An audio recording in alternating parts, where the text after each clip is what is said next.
2022 Fairfield Town Plan and Zoning Commission meeting.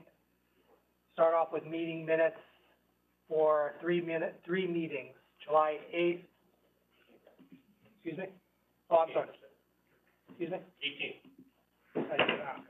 July 18th, 2022, July 26th, 2022, and August 2nd, 2022. May I have a motion? Commissioner, Brayman. Move to approve. Second, Commissioner Kett. Thank you. Commissioner Brayman? I looked at the minutes, I didn't see anything amiss, so I think they can be approved. Commissioner Kett? I as well reviewed, I didn't see anything as well. Any other comments from the commission? And, sorry, who do we have? We have, 4 regular members, so Commissioner Kett, Commissioner, Gordon and Lee, all 3 alternates present. All 3 alternates would be sitting presently. Okay, cut to it, sorry about that. Are we ready to vote? All those in favor, please say aye or raise your hand. I see 5, Commissioner Gordon. Commissioner Leahy, is a yes or no?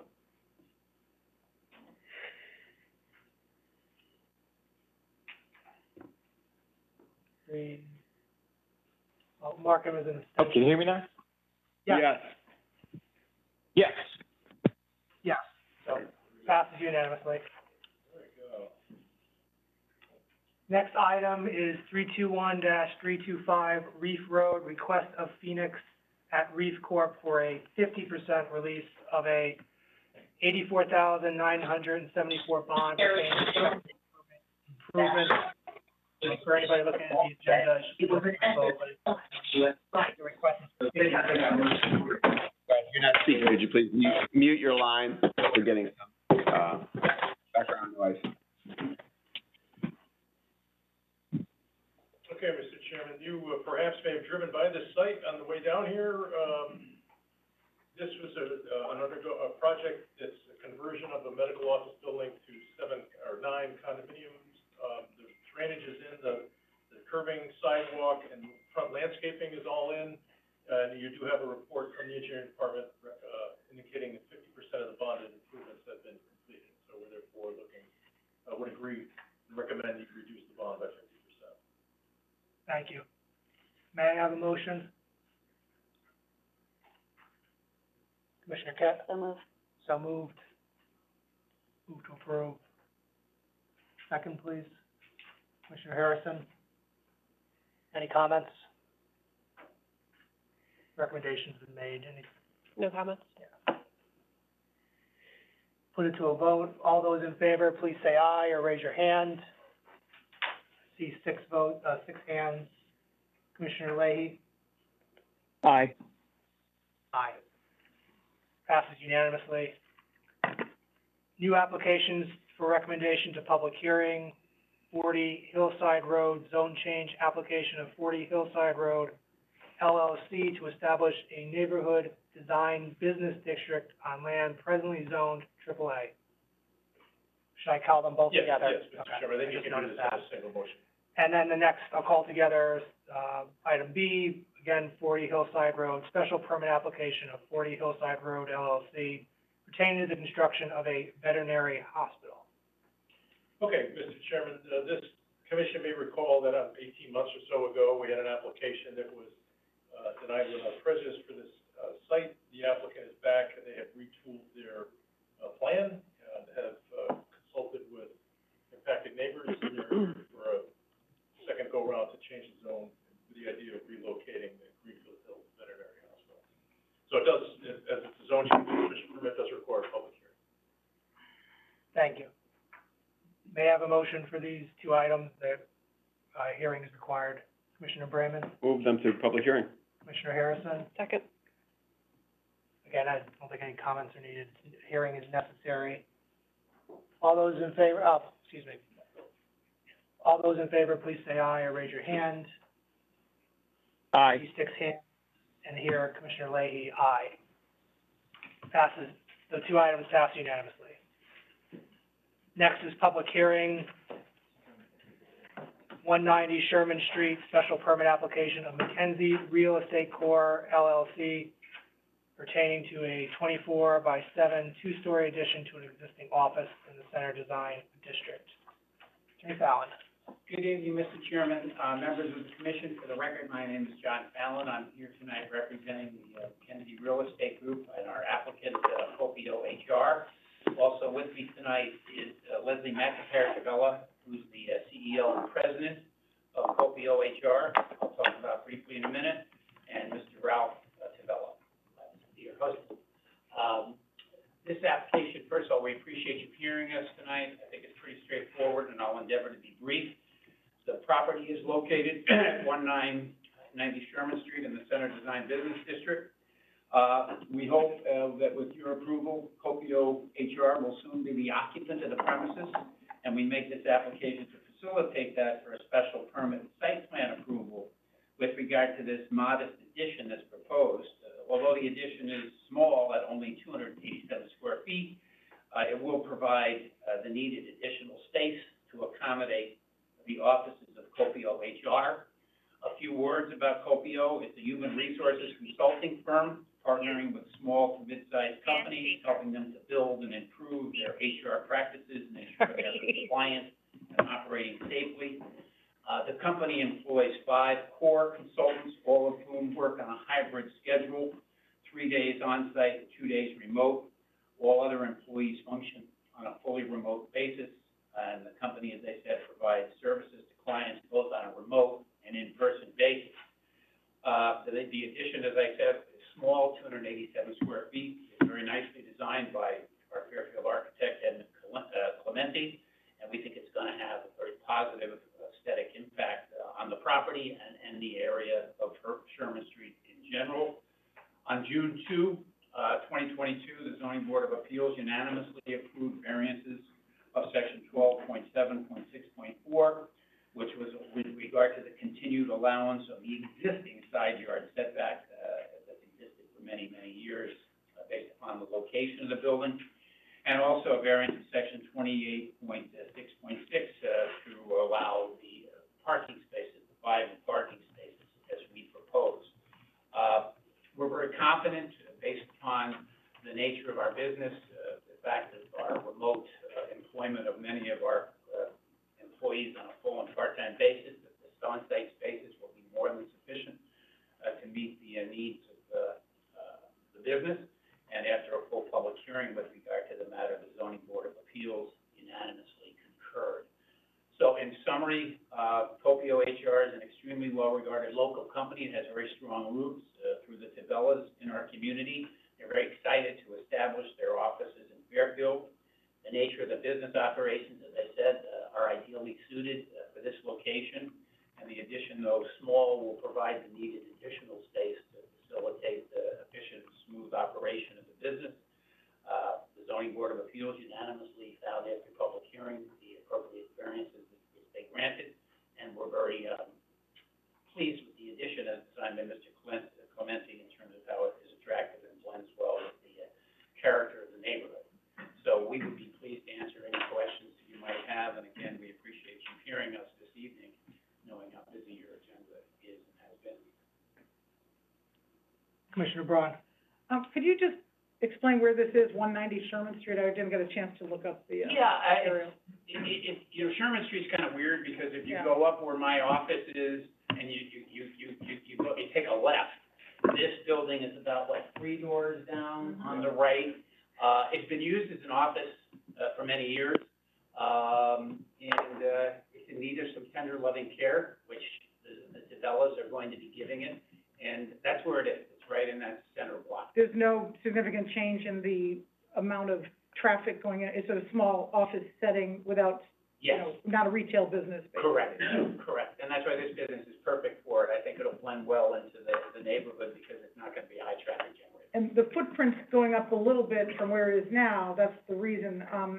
Do they require cutting of any trees down? And if so, will they be replacing them? I don't believe we are. No. I mean, I've walked the property and I think we can accommodate this very small addition without disturbance of any any trees. Okay, thank you. Is the addition for these 5 hybrid employees? Well, it will, not all of it, will help us accommodate the business needs, which includes the 5 hybrid employees, give a little extra office space. But if you look at the floor plan, it's again, not a significant addition, but it is important in order to make it feasible for them to. Thank you. Any other questions from the commission? No? Okay. Thank you, Mr. Fallon. Thank you all very much, appreciate it. Open it to public comment. Is anybody here in person, wish to speak on 190 Sherman Street? Anybody online wish to speak on Sherman Street?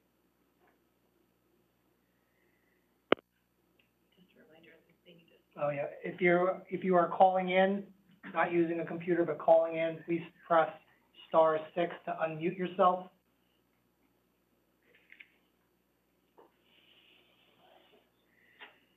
Okay. So I'll close the public comment portion, and I suspect that'll be it, unless you have anything else. I do not, thank you very much. So I'll close the hearing on 190 Sherman Street. Thank you.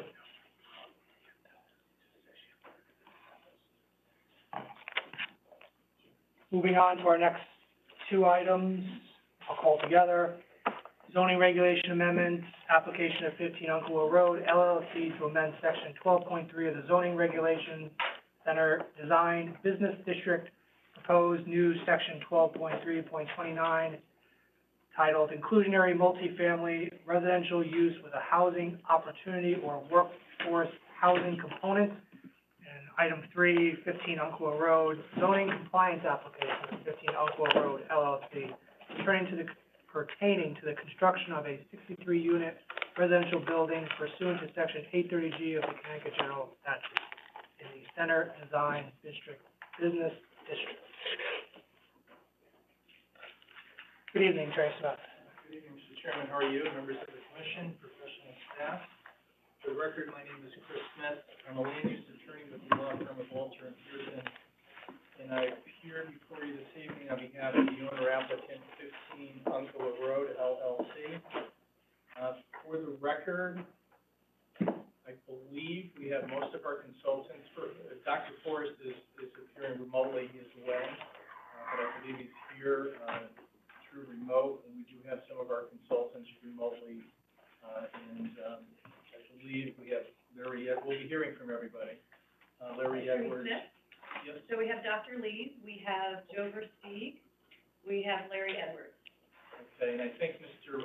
Gedd is on his way here from Shelton, I think was the last we heard. Should also be a Jim McManus, who... Yes. Okay, so he's here as well. Great, thank you. Do we have Mr. Hurley? I expect Mr. Hurley either in person or remotely, but I indicated to him for prior business at 7 o'clock was probably a safe, That's fair, so I okay. expect him at 7. Mr. Smith, can I tell you just to talk louder? Yes, I Yeah, will. thank you. No, that's only for WebEx. Our remote table mic batteries are shot, so Okay, I'm sorry. all right. I will I'll do hear my better. best. I'll hear better. I thought this might be, anyway. We'll let you be heard loud and clear remotely, but that doesn't broadcast within the room. Okay.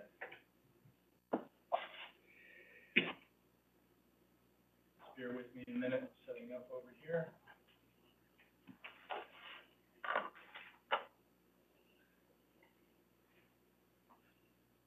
So again, good evening, and thank you for the opportunity to appear before you this evening. And it's my understanding, based on the prior number of public hearing evenings that we've had, tonight we will be presenting our responses, our rebuttal to the commentary that we've heard, questions from the commission and the citizens and the intervener as well. We did submit a number of documents that we will be going through. I would like to point out that there are no substantial or material changes whatsoever to the plans. The responses are just those responses. I think that, for example, the stormwater report was modified, and that was to address and Mr. Edwards will speak to this in a moment, some of the detention measures that were raised that were so slightly to accommodate additional separation distance with the groundwater as was recommended by Mr. Trinkus, I believe. So overall, and again, there are no substantial material changes to the plans. We haven't moved buildings or anything, I mean, the building. And, again, the purpose of the commentary was to be responsive to the comments and questions that we've heard today. And we plan on walking the commission through each and every one of us and the public. And at the outset, what the lineup for this evening would be to have Mr. Edwards, who's our professional civil engineer, discuss his responses that were filed with the commission. Essentially, what Mr. Edwards did is, and Mr. Jason Edwards, is they took Mr. Trinkus's report and they did provide a response to the items in the report. There are some issues there involving traffic that Mr. Olinsky, who's sitting to my right from SLR, he prepared a response as well, and he will be responding to those comments in that portion of the report, as well as other comments that were elicited from the commission and the citizens. After which we'll hear from John Getz concerning some of the issues that were raised with the design of the building. Then we'll hear from Neil Olinsky with traffic, and again, everybody has prepared written responses that you have, and we'll be going through those. Then we'll hear from Mr. Versteeg relative to fire safety issues. I did ask Mr. McManus, who is a wetland scientist, to look at the 22A19 intervention pleading, and he will be discussing his thoughts concerning that. I asked him to review that and the plans and to provide his professional opinion as to whether the conduct that's associated with the development is reasonably likely to result in the unreasonable pollution, impairment, or destruction of the air, water, or other natural resources of the state. We were just able to get his very brief report submitted late this afternoon, but he will just be walking you through that verbally for your benefit and for the citizens as well. I did provide a written letter in response to the Affordable Housing Committee's recommendations. I can go through those at the end if we have time, but essentially I think if you were to review it, my client essentially agrees to just about all of the comments that were made by the committee, and if the commission were to see fit to render an approval, they certainly could be made conditions of approval. Many of the comments there dealt with the affordable housing plan, which if and when approvals are obtained and my client were to seek a certificate, building certificate and or a certificate of occupancy, that would have to be finalized and updated at that time, consistent with whatever the numbers, calculations in effect at that, again, at that time when that occurs. The only item that we disagreed with was requiring that the administrator be approved, and that's just something that we aren't willing to commit to at this point in time, and I do point that out in the letter. And again, we can go through that at the end of, after the presentation from the other consultants. The administrator certainly has to generate the appropriate documentation for your review and presumably maybe the housing committee, whoever you delegated it to ensure compliance going forward if and when the residential community were to be developed. So with the permission of the chair, what I'd like to do is turn the presentation over to Mr. Edwards, and he will walk through his report. I think all the reports are dated yesterday, and so again, with your permission, I'll turn it over to Mr. Edwards. Yes. Larry, I think you're on. Okay, good evening. For the record, my name is Larry Edwards, professional engineer with I can't hear offices. it all. What's that? Hold on one I second. think they just have to turn up. Go ahead, Mr. Edwards? Are we ready? Okay. Yeah. Again, for the record, Larry Edwards, J. Edwards Associates, offices in Easton, Connecticut.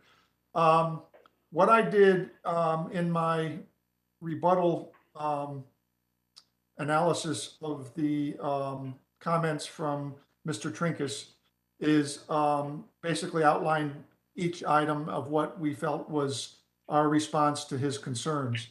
I'm going to try to highlight those items now because there's quite a bit of it that is repetitive as we go through. But let's just start with his first section of executive summary. His concern that the discharge is going to be more polluted and contribute to the loading of the tidal wetlands. and additional loading of the tidal wetlands. To start with, the site, basically 78% of the site is covered by roof. And in accordance with the Stormwater Management Manual, roof runoff is considered one of the cleaner runoffs versus parking lots or even lawn areas where you have fertilizer being added to them.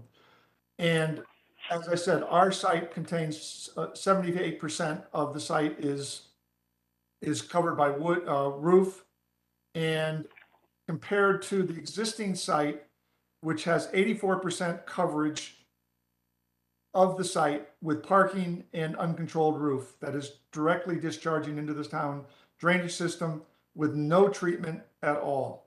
So to say that we're going to increase the load to the tidal wetlands is not correct. We are treating all of our runoff from the roof and from the parking area into a stormwater infiltration system, and also through a dynamic separator unit. And I'll explain a little more about what that does as we go farther down. His item 2 is that does not comply with the loading of the runoff does not comply with the requirements of the Stormwater Management Manual, that we have total suspended solid loads reduced by 80%.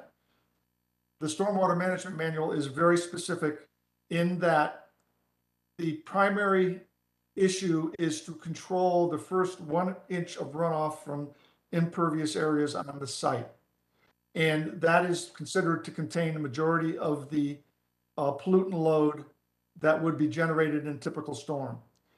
The stormwater quality volume is a calculation that basically determines the volume of water that comes from that first 1 inch of runoff. The Stormwater Management Manual is very specific, and that if you treat that water quality volume, then you have complied with the requirements of the treatment of the 80% total suspended solids. So in our particular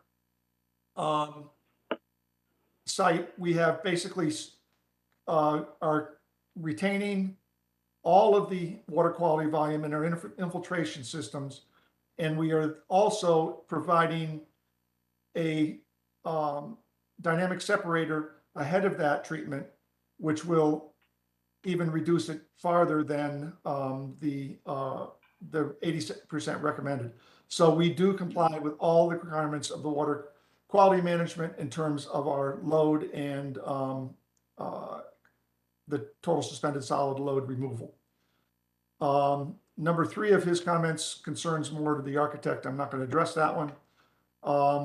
Is number 4 was that we did not provide all of the data in terms of the increased runoff. And we did provide, again, Mr. Trinkus did not have the latest set of plans, and that information was provided in those plans and was reviewed and approved by the town engineer. So number 5 was a traffic. We aren't going to correct that.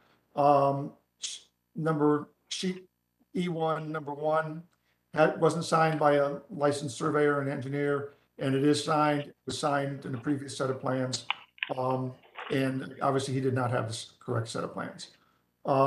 Sheet S1-2 is an architectural comment.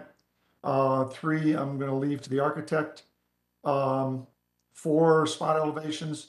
Again, our latest set of plans had spot elevations included on them, and Mr. Trinkus did not have those on the plans that he reviewed. Number 5, there are areas in the internal parking that are less than the standard 1% slope. Again, the internal parking areas do not handle any runoff water from a storm event. They are strictly handling the droppings that would be coming off of a car once it leaves and comes into the underground parking area.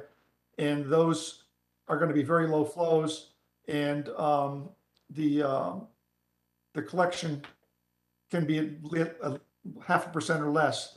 But the bigger part of that issue is that is going to be established by the architectural drawings that go into the building department for the final review. and that those slopes will be checked by our office prior to submission to the building department.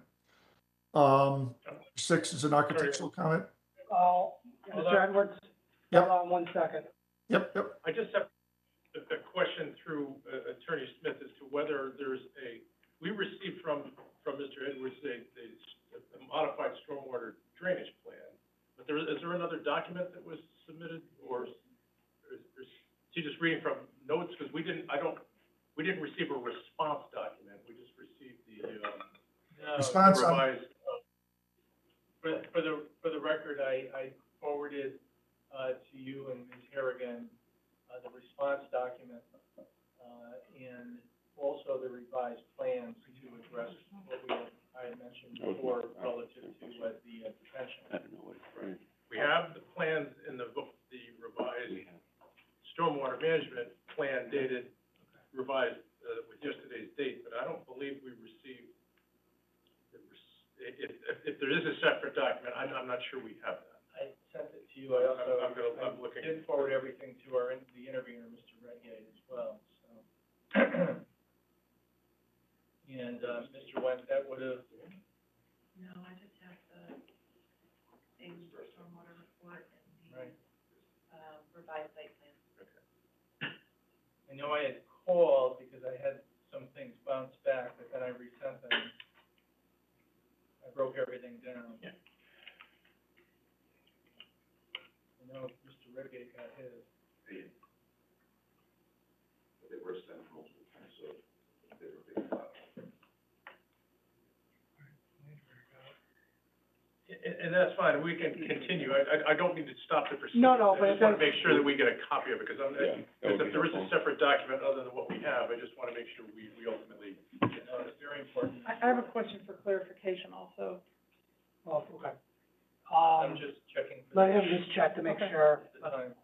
but it sounds like at least the intervener got it, so it was sent out and it seems to be Sure, okay. a technology glitch. Just bear with me for a moment. No worries.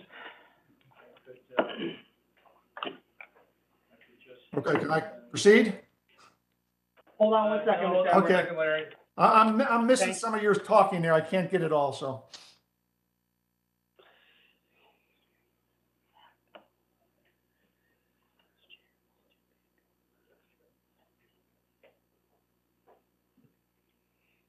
All right, I'm just finding the other ones. Did you get my response, did you get my response to the, Affordable Housing Committee? Yes. Yes. Oh, yeah, we have, right, we have the SLR, we have yours, we have Mr. I sent everything one after another, I'm just Okay. looking to make sure. That would be after this one. Let's just double check. We have,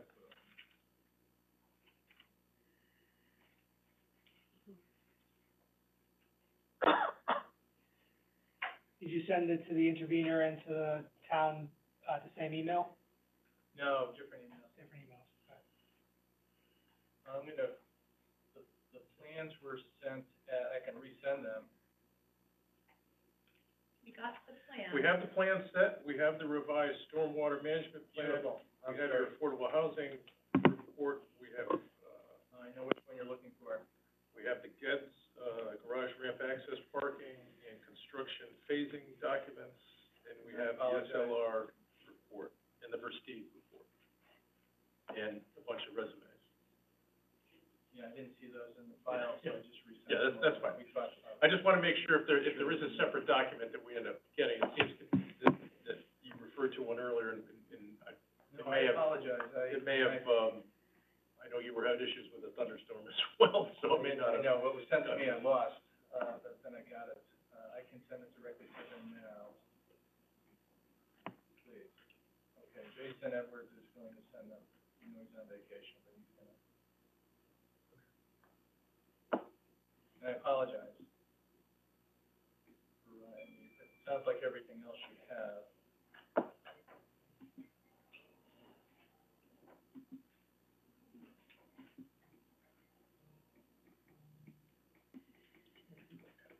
Can you see if you receive emails? Jason Edwards sends you that now? sent to, Mr. Redgate, Sherman.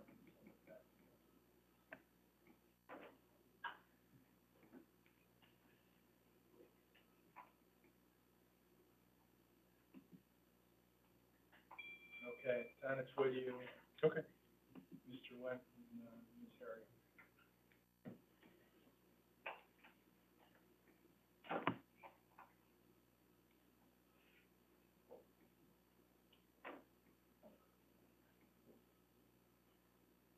With permission of the chair, we'll continue it this way. It is on its way. Sure. Okay. Mr. Edwards, Apologies for any inconvenience. you're up. Okay. So the last one I covered was item number, it would have been, under sheet S1, his, fifth comment the spot elevations were not, at 1%. And I answered that one, and then I'm gonna, refer number 6 to the architect and number 7 to the traffic and number 8 for the traffic engineer. And we come now to number 9, which is no grading showed in the proposed rain garden. And again, when I say in this particular response, in my response letter, it's incorrect that the latest plans provide the bottom elevations. That is not referring to what we submitted today. That refers to the ones that we submitted prior to the public hearing starting or in response to one of the first public hearings. And obviously he had not been given the latest one when he was given plans prior to his comments being generated. So it's nothing that I'm saying is right or wrong, but he just didn't have the right plans, and the plans do show the bottom elevation and the proposed grades. And likewise, test pits provided for the rain garden. My office did 2 soil deep test pits, and Malone and McBroom, as part of the town's program for testing that area, had done a number of borings in our area. So we did have significant amount of information that was available for us to design the infiltration systems and the rain garden. And again, another item that we probably didn't bring up, the rain garden is not included in our design because we did not take that into account in our infiltration capacity and our stormwater capacity. That was a request, added on as a request of the engineering department during their initial review. And we put a rain garden in the only location that was available, and basically provided that as additional infiltration capacity, not necessarily part of our stormwater management requirements. So, and again, we provided the deep tests. We did do permeability tests in the test holes that we had done. So we do have permeability tests that verify the capacity of the soil and what we based our design on. So that information is all available. Some of it with the prior submission, but definitely it's all in the one that was submitted to you in this latest go around. Larry, pause for a minute, Mr. Chairman. Is your witness? It's with this hybrid. Would you like to, if it can, do you want to pull up the response or just continue with the verbal presentation? Plans itself? No, the response letter, or just continue with the verbal presentation. I don't. Could you identify the plans we're talking about? I can't. Yeah. You didn't get it? I haven't received it as of yet. You haven't? I sent it to you, so. It might be too large. It's just like 6, 9 pages. Okay. Oh, well, then that's,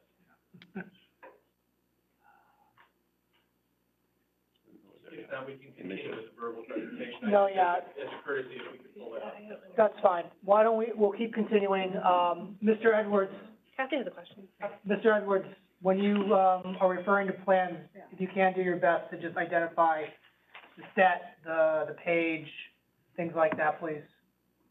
I think it I'm gonna guess it's in your, in the written response that you have, but if you can just do that for now.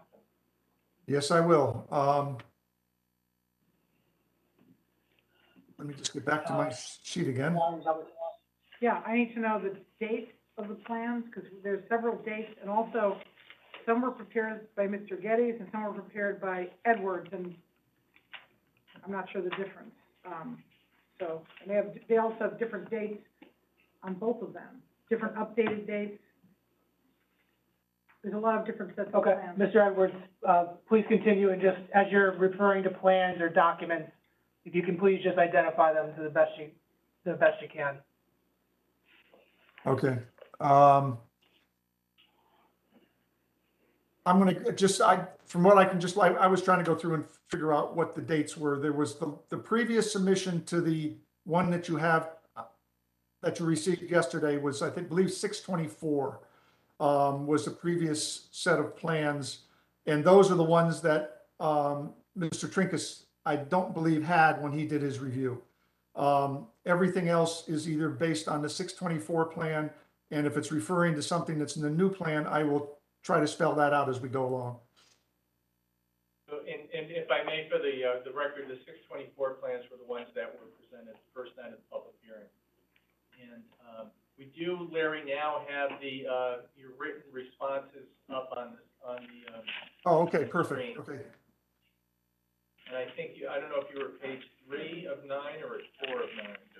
I have got to, Difficult to read from size, but at least the rest. basically I am on, is there a sheet? I am on Yeah, these are 2, the- I am on 2 right now, 2 of 9. That's, And again, just for the record, this was set up to respond specifically to the comments from Mr. Trinkus. Thank you. Thank you, Mr. Chairman. Handing it back off to you, Larry. okay. I am actually on page 3 now, and I just explained the internal roof, or the internal floor drains as number 5.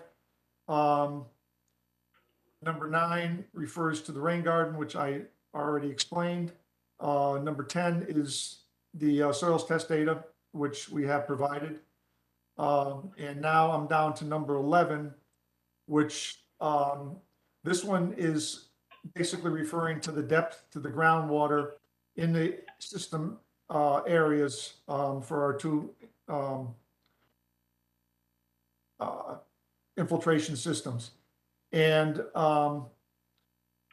again, referring to number 10 above, we had done 2 test holes. Malone McBroom had done the test borings.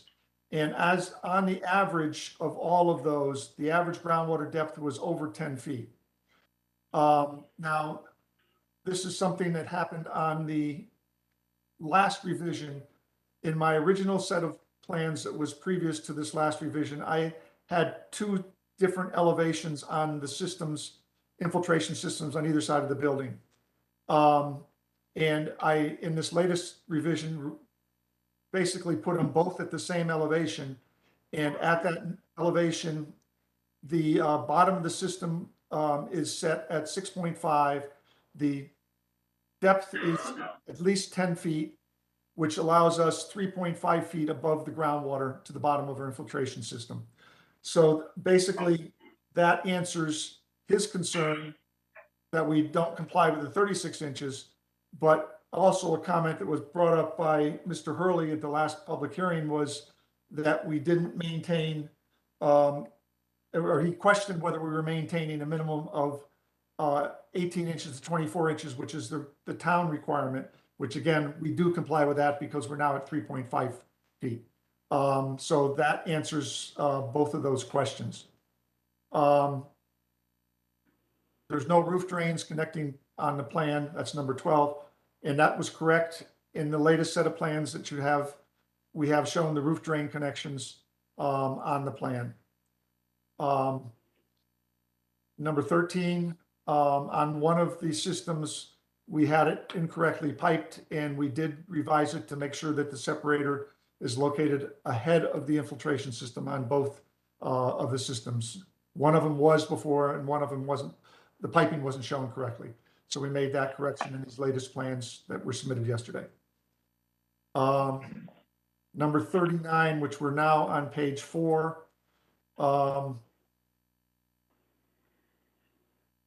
His statement that the efficiency of the TSS reduction by the separator based on a New Hampshire study was 28%. I have 3 or 4 other studies, New Jersey, New York, that state they're about 50 to 60%. That's one of the reasons that the Stormwater Management Manual does not allow you to use those as your primary treatment method. They require you to hold the first 1 inch in your water quality system and let that settle out naturally. And with that, you're at 80%. And that water quality volume that's required based on those calculations is 1,500 cubic feet.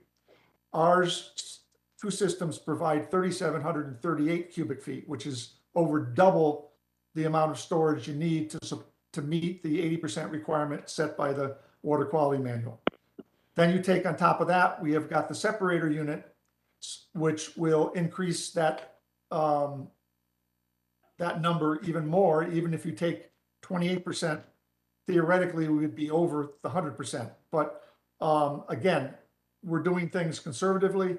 We're doing things with over capacities provided, which will eliminate any chance of exceeding the requirements as outlined by the Water Quality Manual.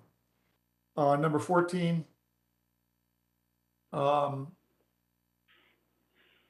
Again, the pipes are all labeled on the plans. They were on the previous submission. He just didn't have the correct plan. Again, the direct of the roof runoff, we're going to be putting it half into one side, half into the other side. Our piping from the roof is now shown on the plan, which shows that being the collection from each side of the roof will be into half of the systems. Zero setback, that's an issue for the architect. Number 17, trash containers, that's an architectural issue. Number 18, the internal inlets. Again, the civil engineer, which I am, and which we are required to do the site plan for a project such as this, deal with the exterior of the building, not the interior of the building.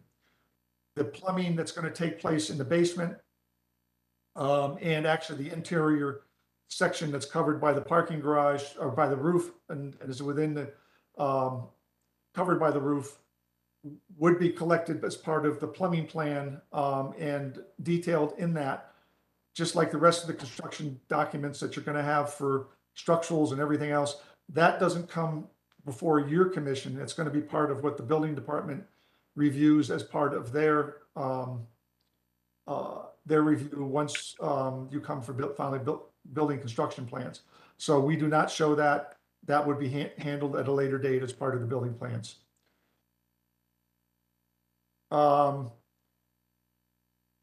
We are showing 19 is concerning the pipes that we have coming around the building. Normally in anything less than a 12-inch pipe, you don't use manholes, you use a clean out pipe that would come to the surface, which we show in the plans. And that would be a method for somebody to get into the pipes if they became plugged. And that has been accepted by your engineering department and has been done in the past. It is not unusual. Number 20 is a traffic comment. We'll leave it to the traffic engineers. The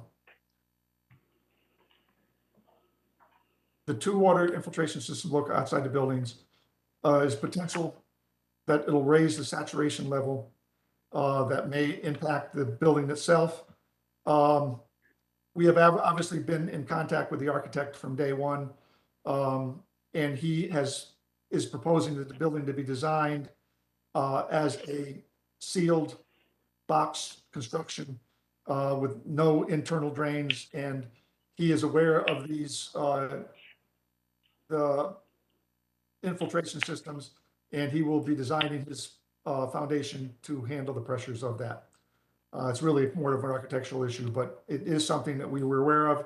It's been discussed with the architect, and he is aware of it in his designs. Again, number 22 is, I kind of explained up above in 18. The internal connections is going to be a plumbing issue for the plumbing contractor during the building plan phase of the development. And again, the internal grading on the basement floor, that will be part of the architectural drawings and the structural drawings, because again, that's an internal function and will be set by those professionals. No elevations to internal inlets. Again, that's the same as above. He is saying we have a hydrodynamic separator shown in the basement. We don't have a hydraulics separator. We discussed this in great detail in the earlier public hearings. The plumbing in the basement is going to be connected to a storage tank, which will take what little bit of runoff comes off of the cars and collect it in that. It'll have a higher level overflow alarm. And when that fills up, it'll be pumped by just as like a septic tank would be pumped, and it'll be discharged at an approved state location. Again, that's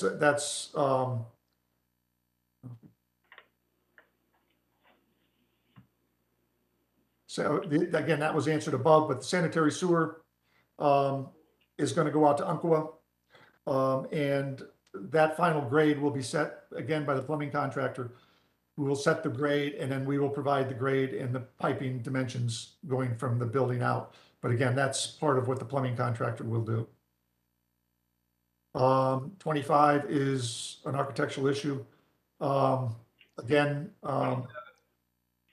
is your question coming? I know these numbers are not numbered correctly. You just went from 26, for the record, Chris Smith, to 27. Oh, okay, yes, yep, I'm sorry. That would be 26, and then on this, now we're moving to sheet S3, which he didn't have, that's his numbers, which aren't, they should have been different. But again, sheet S3, number 25, will be, is an issue for the architect. Number 26, this is all on sheet 5.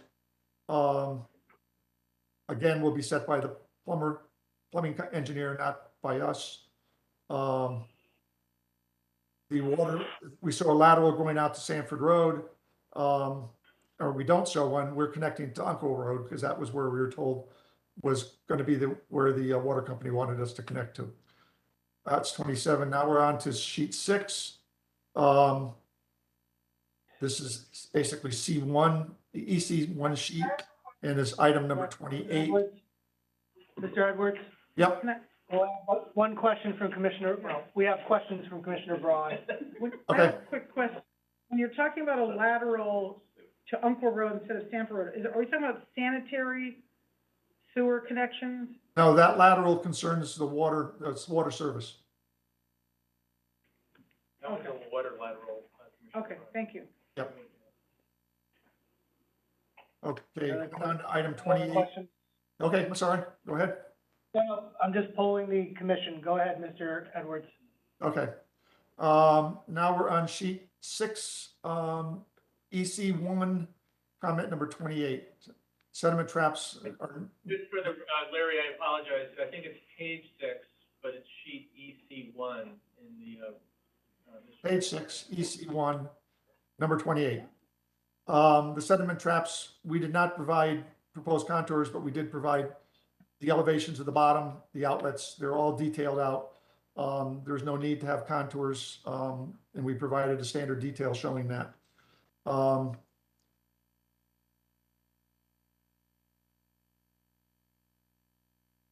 Basically, the sediment basins have been designed in accordance with erosion guidelines. The outlets will, and basically they will be discharging, there will be an overflow, and they are being directed to a catch basin in Sanford Road. That's all detailed on the plan.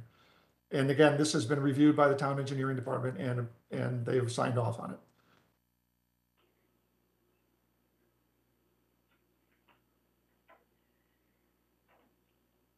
Again, 29 above, basically the details are provided. And we feel they are in compliance with the guidelines, and the engineering department has signed off on our proposal. Number 31, there's a diversion swale on the upper side of the property. And yes, it is intended to be a diversion swale. And the idea of the erosion control plan is to divert as much of the water that's going to flow onto the site away from the construction area, because that water will be basically clean water. It won't have any contaminants from the construction activities. And so what we have done is propose a swale along the upper limits of the construction envelope, and we are directing that out to Sanford, and that will go into the gutter, which is where it goes now. It's going to go to the same catch basin it goes now, but we're just going to intercept that. So otherwise, if we didn't do that, all the water running from the uphill properties would go right into the construction site, would get all stirred up with the mud, and then that water would be a major concern for the town in the drainage system. By intercepting it above the construction area, we get that water out of the construction site and direct it back to the street and into the drainage system on the towns. So again, that was all approved and reviewed by the town. We are showing no stockpiles, number 32, because the material will have to be removed from the site, and any material that for during construction will come onto the site, but no stockpile areas are proposed. EC number 33 is intended as a guide. That's correct. We show a temporary, and that guide is meant for the construction of the sediment trap on the site. Stone check dams, we have it on the site, on the plan, because it may be something that we may want to have instituted during construction, but there is none proposed on the plan at this time, but we're giving the detail if it's needed during construction. We have given a detailed sequence of construction. Again, this is a very small site, and the numbers of steps and the choices we have of how to construct it are limited. But again, that has been provided in our original submission to the town engineering department, and they feel that it's adequate and in accordance with the guidelines. 36 is an architectural comment, and now we are on sheet D1. There was the manhole that we had in there for the outlets to the detention systems was not the correct one. It had a weir. We put a revised manhole on the latest revision plans, which addresses that comment. Now we are going on to page 7, and 7 number 38. The dewatering has been as part of the architectural plans. We aren't covering that. Deep test pits, again, this is no test holes have been shown. We've addressed that in item 10 above. Infiltration, no evidence to provide support for the separation distance. Again, we answered that one in 11 above, that we do have the 3 feet of separation. Permeability test results, the latest set of latest submission does include the permeability test. We ran 2 permeability tests, and the 2 test holes that we conducted, and both of them are within guidelines for the in the stormwater management manual.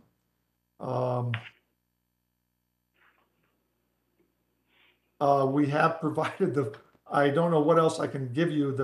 The calculations for the stormwater volume is in our stormwater report.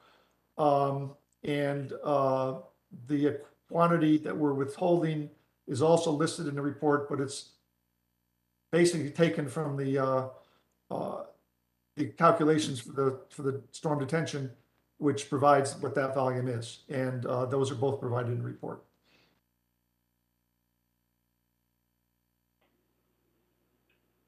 The infiltration system will provide basically twice of the capacity of treatment necessary. And so we basically are more than meeting the stormwater management manual's requirements.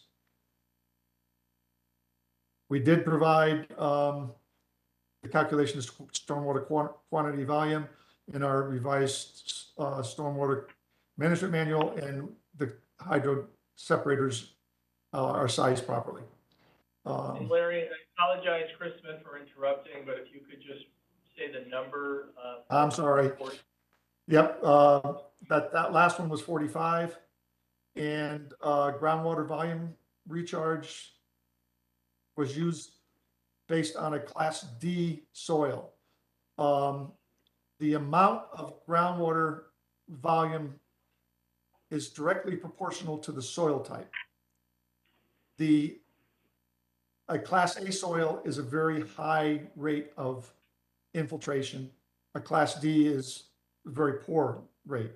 The original site was covered with 84% as we had which was basically zero infiltration.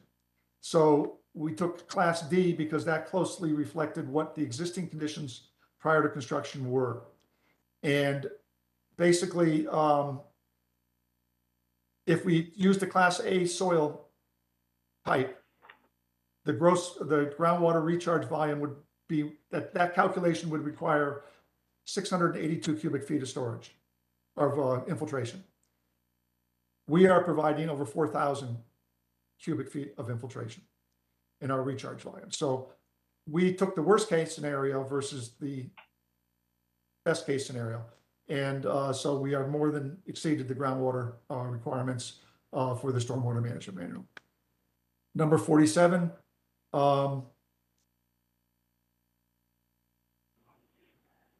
we are basically saying, and that's the standard note that we put in all our plans, that, you know, we have test holes and you can dig someplace else in the area the stormwater system is going, and maybe there's going to be unsuitable soils. All we're providing that requirement for the sand is, if during construction we find some unsuitable soils, then would be determined, and at that time they would be replaced with suitable soils meeting the specifications that we provided. Number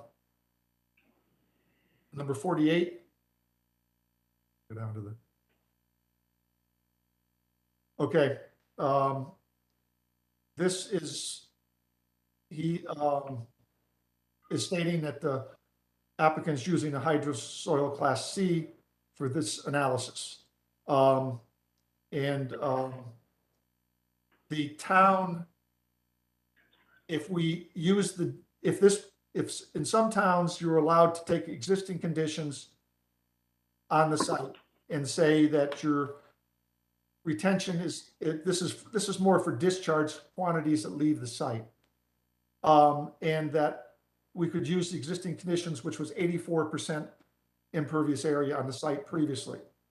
The town of Fairfield says that when you have a complete reconstruction for a property, that they don't want you to do that. They require you to go back and say the total site, treat this total site as grass, and that's what we have done with the soil type C, which is what the soil type is on the site. And that requires us to do a lot more detention and infiltration.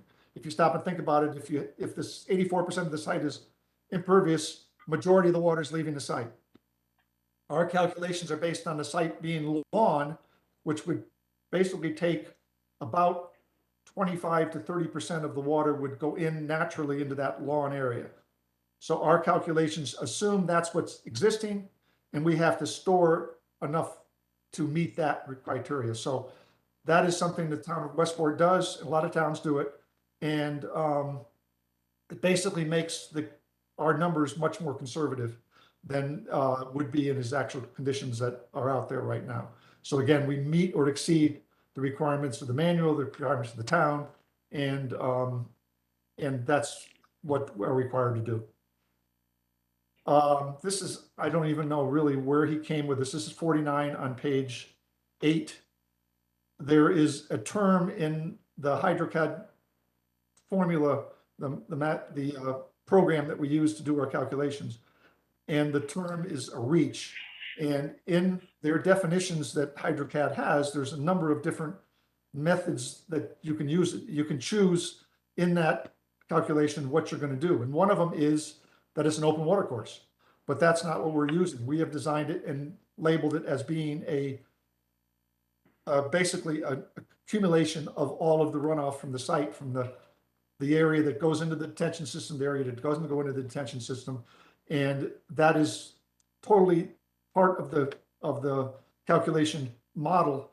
And we are complying with that and doing it in accordance. Again, your town engineering department has reviewed it and agrees with our interpretation. Yes, I mean, we could model the two of them separately. We did it as one because the water, we're separating them into two different areas, and we just added them into one. It wouldn't have made any difference. You would have been putting half into each one, and the number would have come out the same. And the modeling works that way. And again, your town engineering department reviewed it. They didn't have any problem with that approach. Number 51, we did not provide a map because there is nothing there besides the building. So we're collecting the building and the parking area, and there's nothing really that's going to provide any information that we don't include, because we're taking almost the total property into the system and treating it and handling it through that system.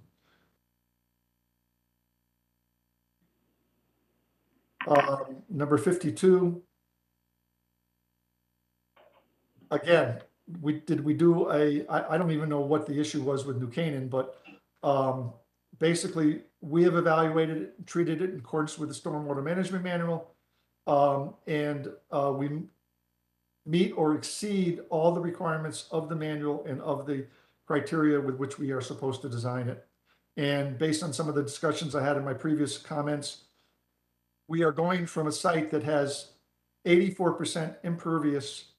The runoff is going directly into the storm drainage system with no treatment.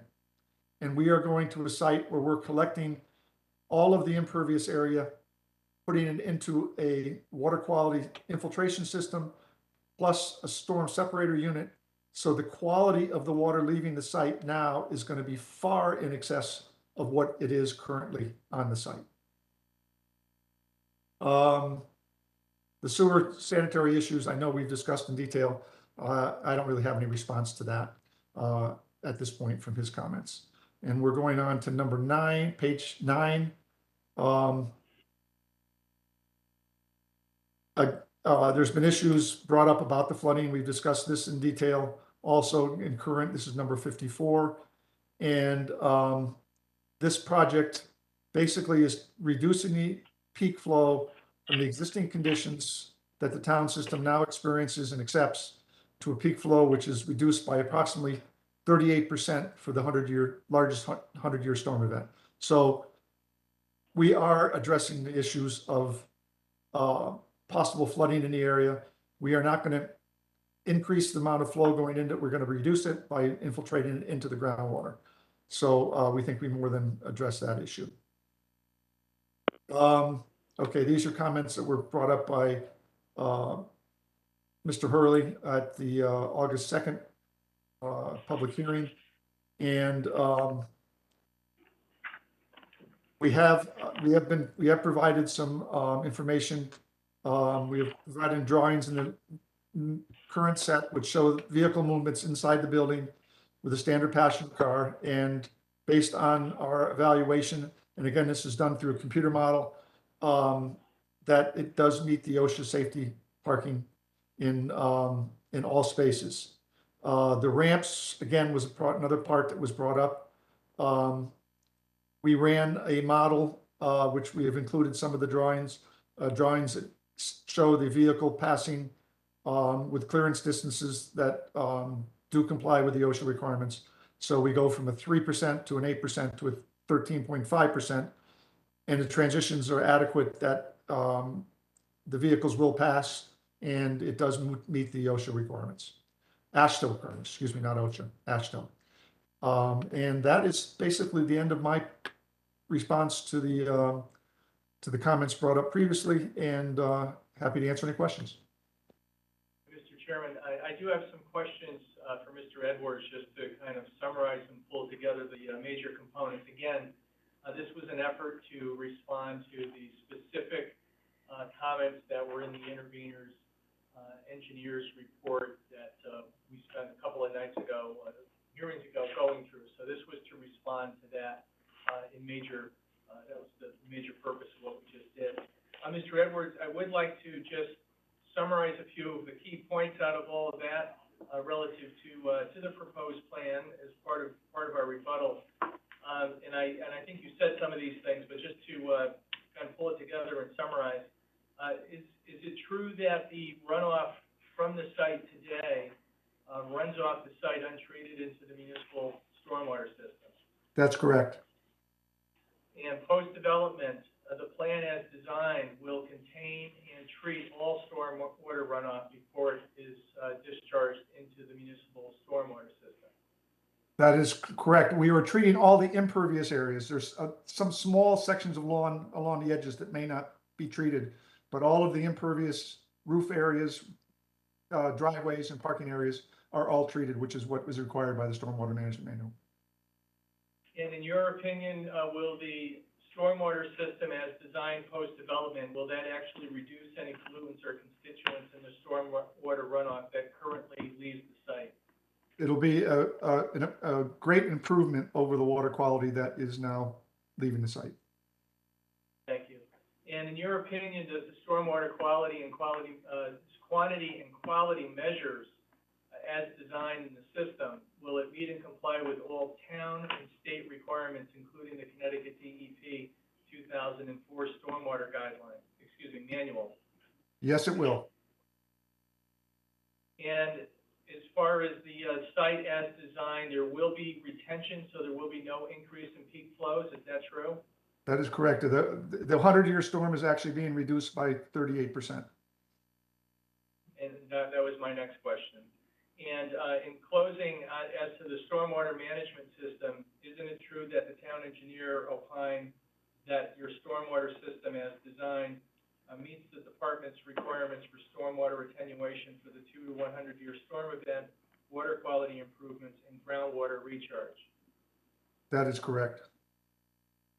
As to the groundwater table, Mr. Edwards, by modifying and raising the lower level of the building and parking garage above the groundwater level, does that address any displacement, any concern with regards to displacement of any groundwater during construction or post-development? In my opinion, yes, that will eliminate that issue. And for clarification, the infiltrator system, the 2 infiltrator system measures that you referenced before, you did raise them so the separation distance between the closest one to the groundwater will be 3.5 feet. Is that true? That's correct. In the 2004 Stormwater Manual and the intervener's report recommended a minimum of 3 feet, correct?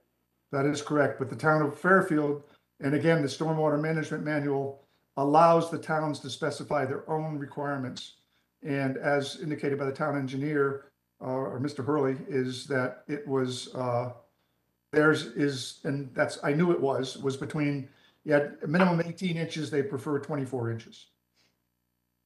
And the closest one, the separation distance is 3.5 feet. That's correct.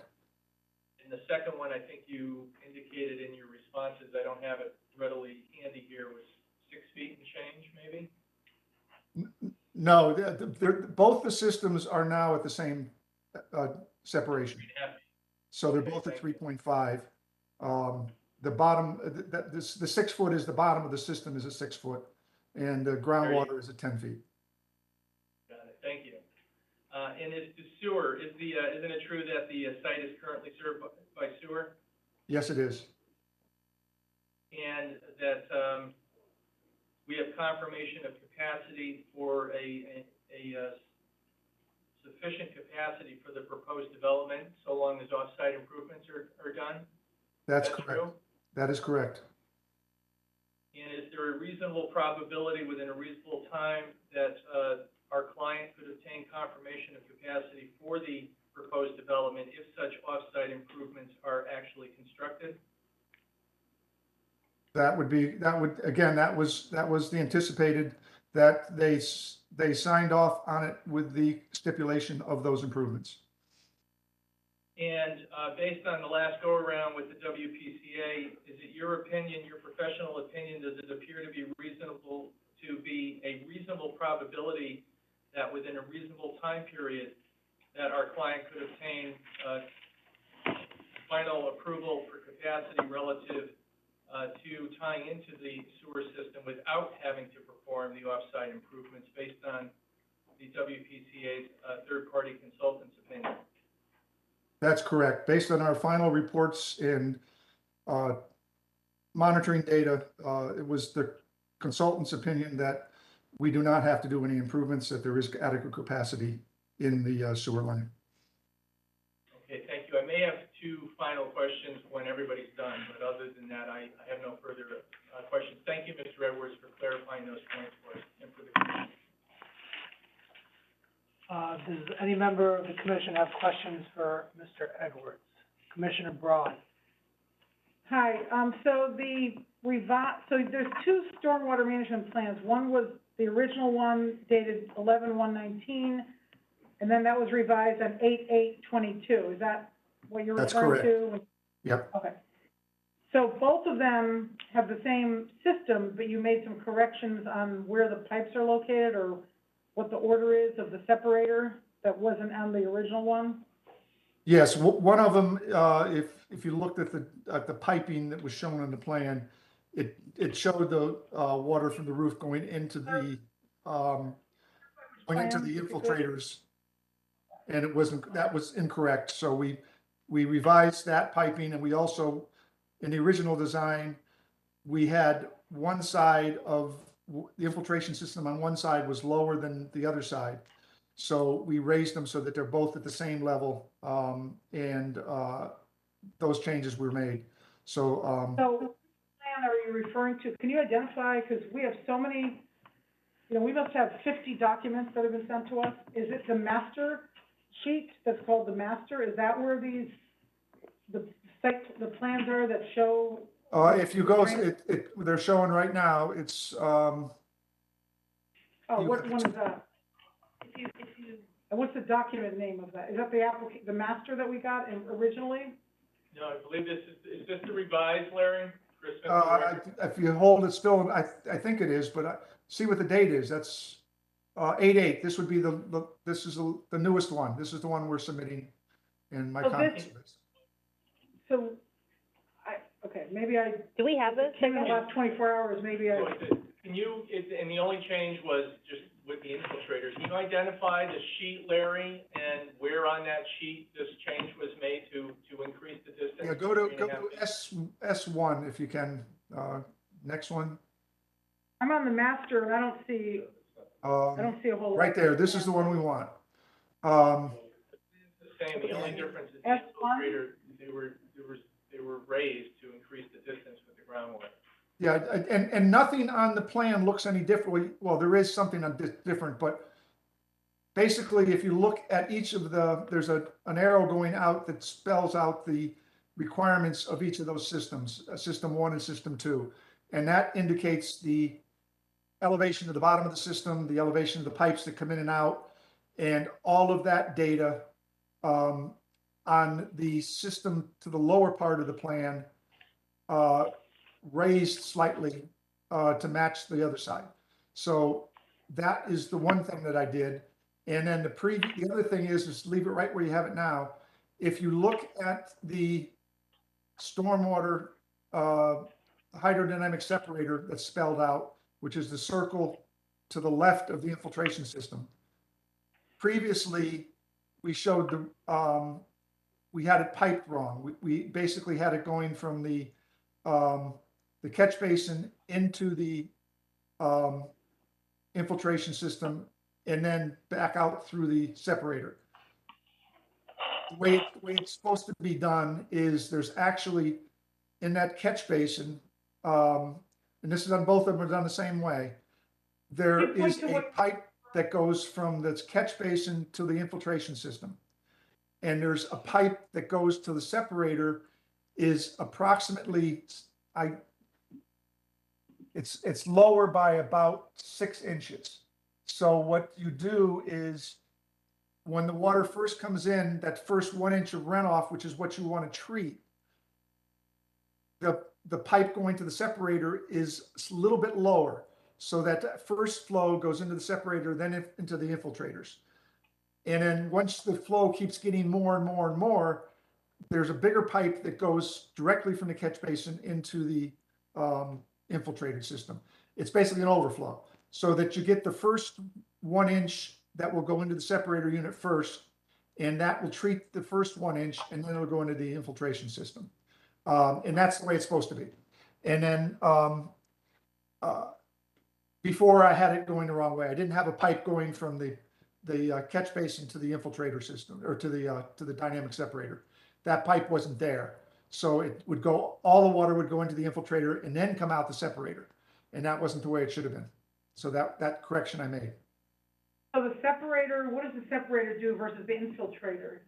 The separator is basically, it takes the water and it's basically goes in, it's like a cylindrical tube, and it forces the water into it, and it's designed to separate out, basically it separates out the oils into one area, the floatable stuff goes into another area, and then the sediment settles to the bottom. And then it passes through that, and it actually speeds up the water and throws it out to the sides. It's designed and it's meant for this exact purpose. And then that water theoretically would be 80% treated, but it isn't. It's less than that. I don't agree with 28, but it's got 50% of the suspended solids go out, and then it goes into the infiltration system. So, and then the infiltration system is just a big, you've seen the sediment basins or the detention basins around town where they're just a pond and it just fills up and then it allows the water to settle out. And basically the bottom of the infiltrator unit is at, I'm trying to get the numbers right for you, is at the bottom of the infiltrator unit is at 7 feet, and the pipe that goes out of the infiltrator system is at 7.8. So that foot, and plus there's another 6 inches of stone, or foot of stone under that, 6 inches of stone. So that is what is your water quality volume. That amount of water doesn't ever go back out of the infiltration system. That has to be settled out, and that is where the stormwater treatment comes from. The sediment settles out, settles to the bottom of the infiltration system, and then once you get more water coming in, then the excess will be throttled out and go back into the town storm drainage system. But again, the pipe then would pipe water that is too much to absorb slowly into the earth, and it brings it directly into the storm drains, the storm pipes for the town? well, it will eventually, but it does it at a much lesser rate. So the amount of water going into the infiltration system is at, I'm just giving numbers because I don't have those numbers in front of me, but say that the flow coming into the infiltration system is 5 CFS, cubic feet per second. The outlet control out of the infiltration system might only let it go out at 2 cubic feet per second. The rest is stored in there, and it basically comes out slowly out of the units, but it also infiltrates back into the ground. So you have some of it going into the ground and some is going out over a longer period of time. If there's a big storm with just tons and tons of water, that doesn't percolate in, that just goes directly into the pipe though, right? Well, again, the volume of water in that infiltration system, it's going to hold a large part of that and that's part of the calculations that we do, and it's stored in that infiltration system. And then it's let out at a very slow rate, and you have a certain amount that goes into the ground and a certain amount that goes out at a slower rate. So if the storm ends after an hour, this detention system may take 2 hours or 3 hours to drain out, so that the peak flow that the town has to handle in their drainage system will be smaller than exists currently. And what is the change in impervious surface between before and now? You said it used to be 84%, adding up all the impervious surfaces on the whole entire property. What is the difference between that and the proposal? I honestly don't have that I can tell you right off the bat. It's in the data that's in the report, but I just don't know that off the top of my head. But it is bigger than it was. Maybe slightly bigger, but not very much. Thank you. Now, wait a minute, I think I might even say that up here somewhere. Hold on a second. Some of my responses here. I want to say it was 78% in the final. The building footprint is not necessarily the whole impervious surface. You're correct. That's what, so I am wrong. So, but again, look at the, if you look at the site plan, you'll see that, I can't find the site plan, honestly. It's well, in you the- just, yeah, but it's whatever the number, I can't answer you that question off the top of my head without going back through my calculations. Okay, But thank it you. is in the calculations. But the, It should be specified what it is somewhere. Larry, Chris Smith for the record, could you possibly look that up while the other, folks? yep, I can do that. Yes, I can. You can respond to Commissioner Braun, thank you. Any other members of the commission have questions for Mr. Edwards? Mr. Edwards, just as a reminder, because I think we discussed this, with the WPCA approval, the first one, that requires the larger pipe. You had mentioned the need for off-site improvements. Can you just refresh what those off-site improvements are? It is basically increasing the capacity of the pipe that leaves the, basically that our site would discharge into.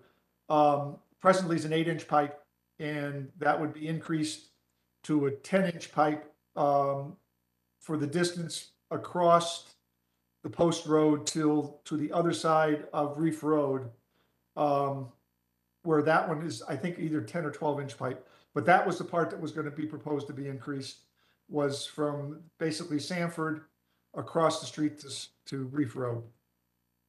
Are you still waiting, or not you obviously personally, but the applicant, waiting on, approvals from other agencies, DOT or town or anything, utilities, anything like that to make that, that improvement?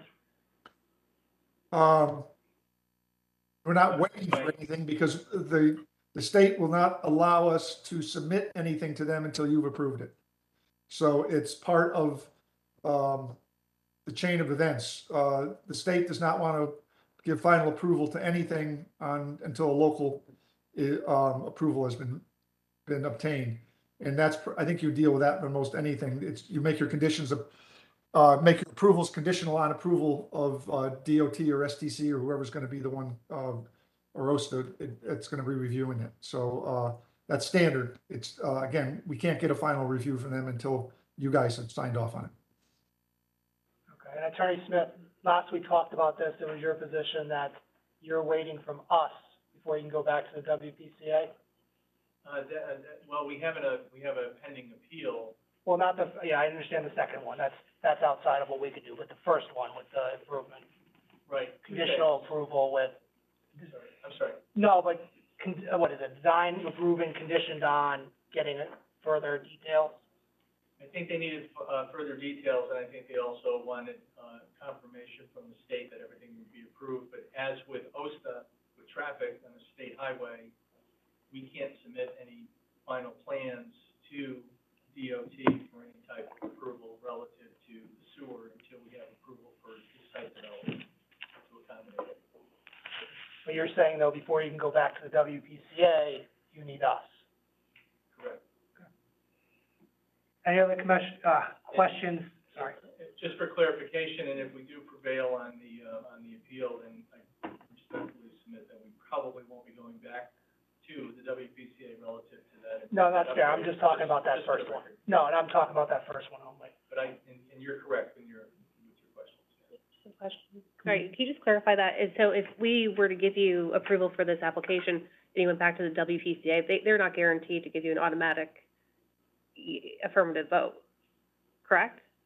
As, Mr. Edwards opined, that it's in his opinion, it's reasonably probable. I certainly feel that it is, since their consultant confirmed that there was no reason to deny us the last time around, which is on appeal, because they denied it irrespective of what their consultant told them they should be doing. And that was without the improvement, the upgrade from 8 to 10 inches. Their consultant, who they referred it to, telling us that they would basically be the final say, opined and said that I provided you all with that documentation, essentially said he sees no reason why it shouldn't be approved. And That's- it was denied. Yeah, it's an opinion, I get it. But the idea Thank is, you. But that's the they're standard. not waiting on us to rubber stamp something, they're waiting on us to exercise their discretion, which you opined you believe is likely to happen, but it's not a rubber stamp going back to them. They're gonna exercise whatever discretion they need.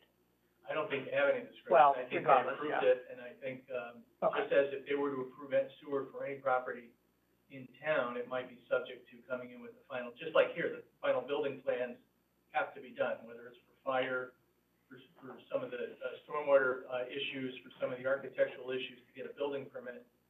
Same thing here, it's my understanding that's what you would do, you know, WPCA's, they'll give you those approvals, and then you have to come back after you've obtained the other approvals with the final detailed plans showing those connections and whatnot, which they would require. I presume, having sat on it, that's what we would be looking, that's what I presume they look for.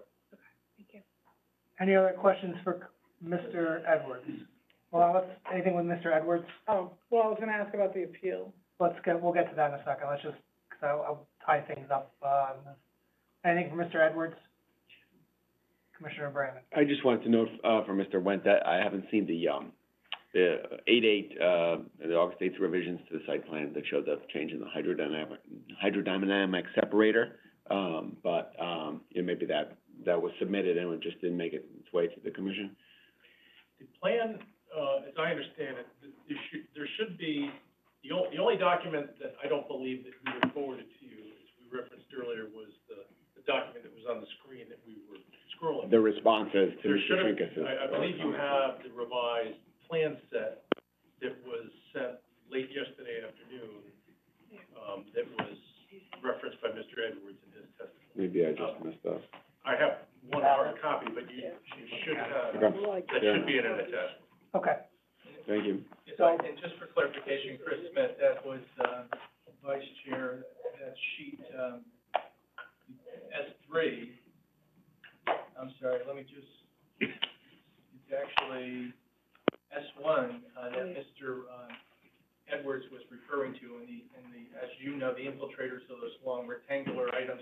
They haven't changed, just the information as far as the, that's listed there with it, as far as the distance in the elevation has been changed. And then the Okay. piping with the, hydrodynamic separator, which is the little, as he indicated, the little circular, and that's essentially, that was part of the proposal originally as well, but the piping, was adjusted for the recommendation of the intervener's, engineer. Okay. So those are the only two changes in the plan relative to, that. That's what we were hoping to point out to you this evening. Thank you. all right. And nothing else from Mr. Edwards? Okay, so we can, I think that was the longest part of the rebuttal, Okay. for this evening. What I'd like to do now, with the permission of the chair, and thank you, Mr. Edwards, don't go, please stay. Okay. But, quick question, oh, because I understand, Mr. Hurley is here. hello, Yeah. Is it worthwhile, since we're talking about engineering, I wouldn't mind getting, I don't know if he's willing to stay or whatever, but get him in and out, so to speak? No, I just have. If he's willing, or if he wants to hear other things. I just had a few quick questions, which I had indicated would be quick, and that's why I was hoping you could do it remotely, so he didn't have to come here. But thank you very much for coming. I know it's a night meeting. It's all right, I was working anyway. So, maybe have him come up, Double billing? No. if we can, if you don't mind trading seats for a It'll be second. very quick, very quick. No, that's fine, I I just, apologize, no, that's okay, I saw him, no, let's take I think he came in after we started with talking with Mr. Edwards, but getting Mr. Hurley in and out would be, I think, ideal, if that's possible. Just very quick. Sure.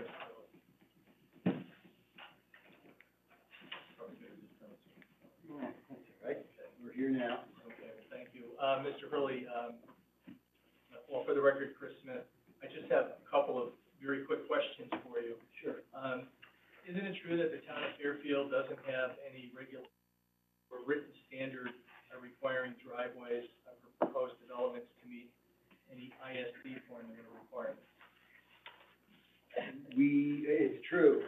However, we do take each individual site, on an individual basis. And the same question relative to SSD requirements. Is that true? That would be the same response, correct? And have you ever prepared a sightline plan profile for ISD consistent with the Connecticut DOT formula? Yes, we have had a couple of submissions or requirements. Well, I'm sorry, have you developed one? Have I developed one? If I did, it was probably 5 or 10 years ago, but yes, I've done. And as far as the stormwater, quantity and quality and the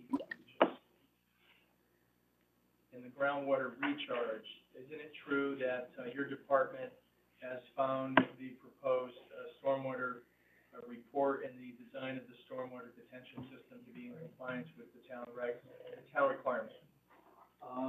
I have not had a chance to look at and review that, but it was reviewed by Laura Pooley, our senior civil engineer, who then became assistant engineering manager. She's a licensed professional engineer, and she said that we have to comply.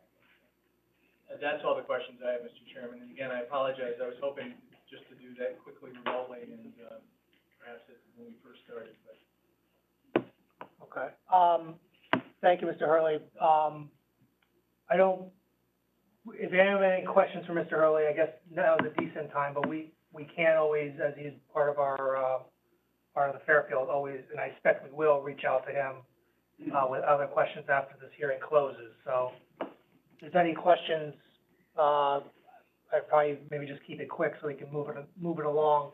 We can always ask him after the hearing closes. Commissioner Braun? I have a similar question that I probably asked you last time, which is, to the extent that we have used the DOT guideline, the one which says you don't have to include parked cars as obstructions when you're looking at, site distance, sight line. I guess that's ISD, right? Intersection site distance, when you're looking at that. Correct. You testified before that you felt with the amount of cars that park here is different than other locations in town based on the unique characteristics of this particular neighborhood. And that, I thought you testified that that was unsafe and that we don't have to be, bound by the DOT guideline. We can go beyond that if we feel we need to make it safe. Has anything changed your opinion? Again, going back to the DOT, because we even checked with the DOT 10 years ago, where they typically don't, and in their manual, they don't say you can, that you, consider parked cars in the intersection site distance. What I had referred to is that in this case, and maybe one other case, where if we know there's a car that's parked there, 80–90% of the time, I think it should be considered, especially in this area here where there's also loading zones and things like that, parked trucks and things like that. So but if you go strictly by the DOT, the answer is, they don't consider parked cars.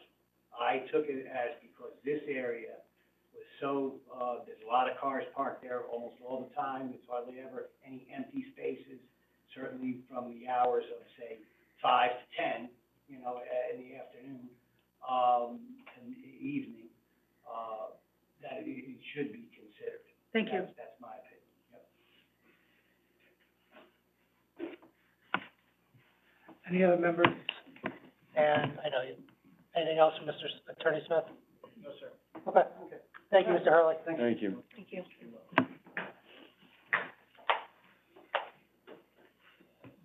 Chairman, with your permission, I'd like to turn the rebuttal over to Mr. Getz, who will have, he will be addressing some of the questions that came up with the, building design, and in particular with the grading and Sure. parking. Mr. Getz, if we can just have you switch to get on camera, please.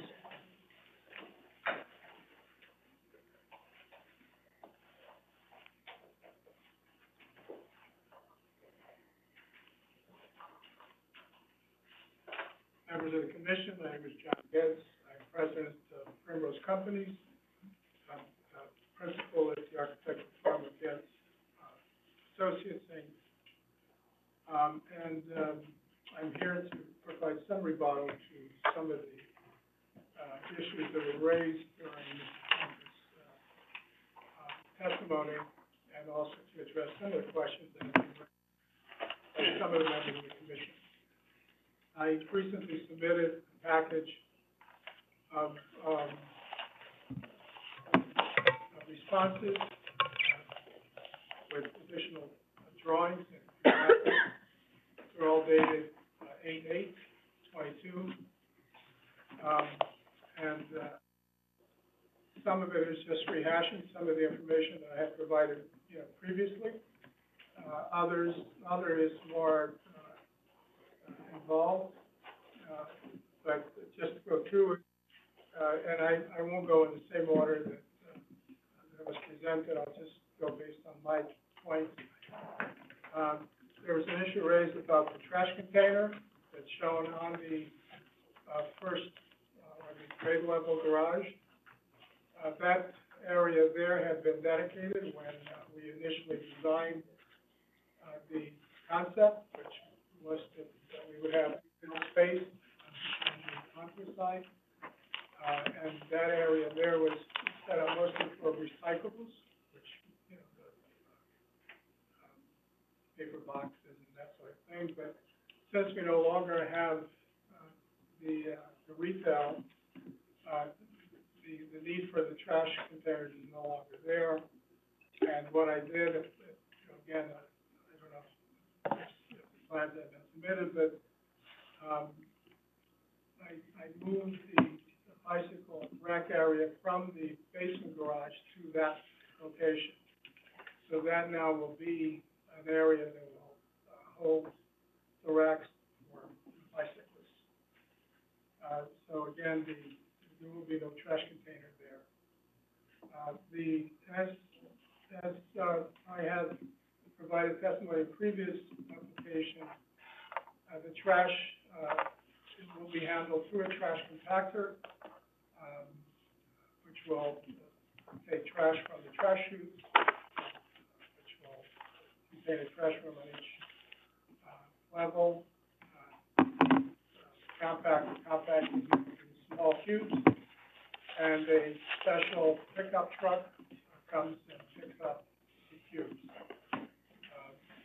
So it's pretty common system. It's being used in all of these multi-unit buildings.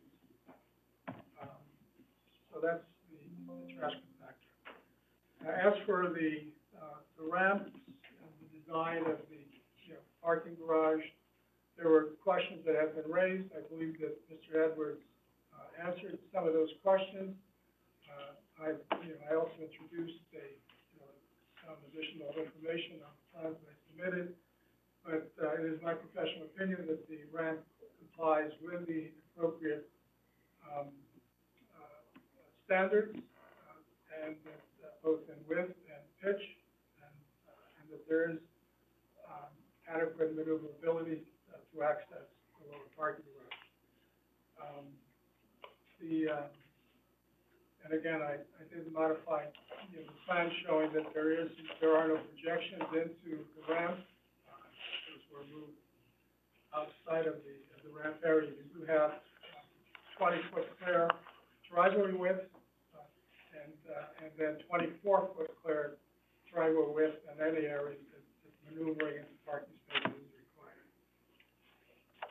And again, I did provide standards that I followed, which, again, it's part of the package. As for the height of the building, this commission has, in recent years, approved, a number of buildings that exceed this height. This building is 66 foot in height as it is being proposed, but you do have, half a dozen or so buildings that have been approved. One in particular, 140 Sherman Street is actually 76 feet in height. You have 1675 Post Road, 61 foot 3. You've got 78 Encore, 63 feet. So you do have a number of buildings that are, that are higher or similar height. And then most recently, pretty much all of the buildings that this commission has approved adjacent to the new train station are all, 5 stories, similar height.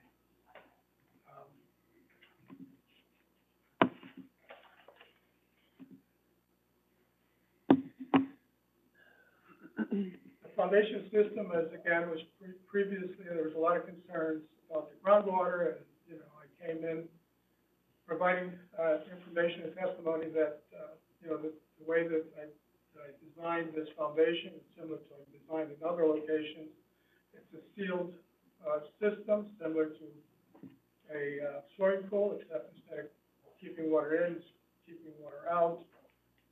There were a lot of concerns about groundwater spill and groundwater displacement, and we came up with a plan to raise the basement garage level above the groundwater so that it would not have, we would not have this issue to deal with.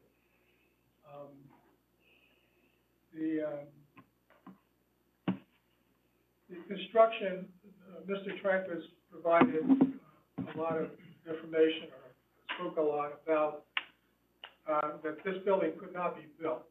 I don't believe he's a construction specialist. However, I am. I've been in the building design business and construction business, building buildings for the past 45 years. There's no such thing as a building cannot be built. If that was the case, there would be no buildings being built in any city in this country. In 2009, I provided that information. In 2009, I designed and built a building on Greenwich Avenue, corner of Armstrong Avenue. Has very similar characteristics. There's basement parking. As a matter of fact, on the site plan, even though it's small scale that I submitted, it even has, the method that we use to deal with runoff from the cars, the drainage. But again, the building's up. It was built using similar methods that I proposed, and it's adjacent to a major office building. We had to even shore some of the foundations of the office building to get this one in, and it's right on the property lines of the street lines. And again, full basement. And I presented the Google aerial on it, and also provided the site plan showing the basement parking. So there's no such thing that a building cannot be built. And, that's a fact.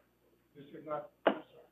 Hold on, let you finish up there. Which building was that other one you were talking about? I'm sorry. 29 and 53 Greenwich Avenue, Where's that? in Greenwich. Oh, I'm not familiar with that. Well, I mean, as I said, I did submit the aerial and the site plan on it, so you have it as part of the record. Is that in your original submission? This was submitted yesterday. Oh, okay, I don't think I've seen it. This is, again, in response to the comments. I've only seen one thing that you submitted, and that's about the garage ramp, a letter, I guess, a one-page letter talking about how it doesn't have to be more than 20 feet. I was gonna ask you about that, if you haven't gotten to that yet. Yeah, the submission that was presented yesterday before the deadline was in response to Mr. Trank's testimony. So whether it's in drainage or in architectural, it's all in response to it.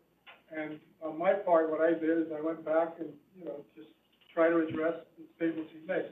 But this one, this letter says you disagree with other people, I think Mr. Hurley and Mr. Trinkus, who said we're supposed to have 24 feet wide driveway, not 20 feet wide driveway. So I'm trying to understand where that comes from. This is a letter that I did get, probably in the last 24 hours. It's by Primrose Companies, and you signed it not as an architect, but as are you the architect? Are you an architect? I was that as president of Primrose Company. Are you an architect as well? You're a licensed architect? Because it's not signed as if you're an architect. Well, I was signed as far as construction method.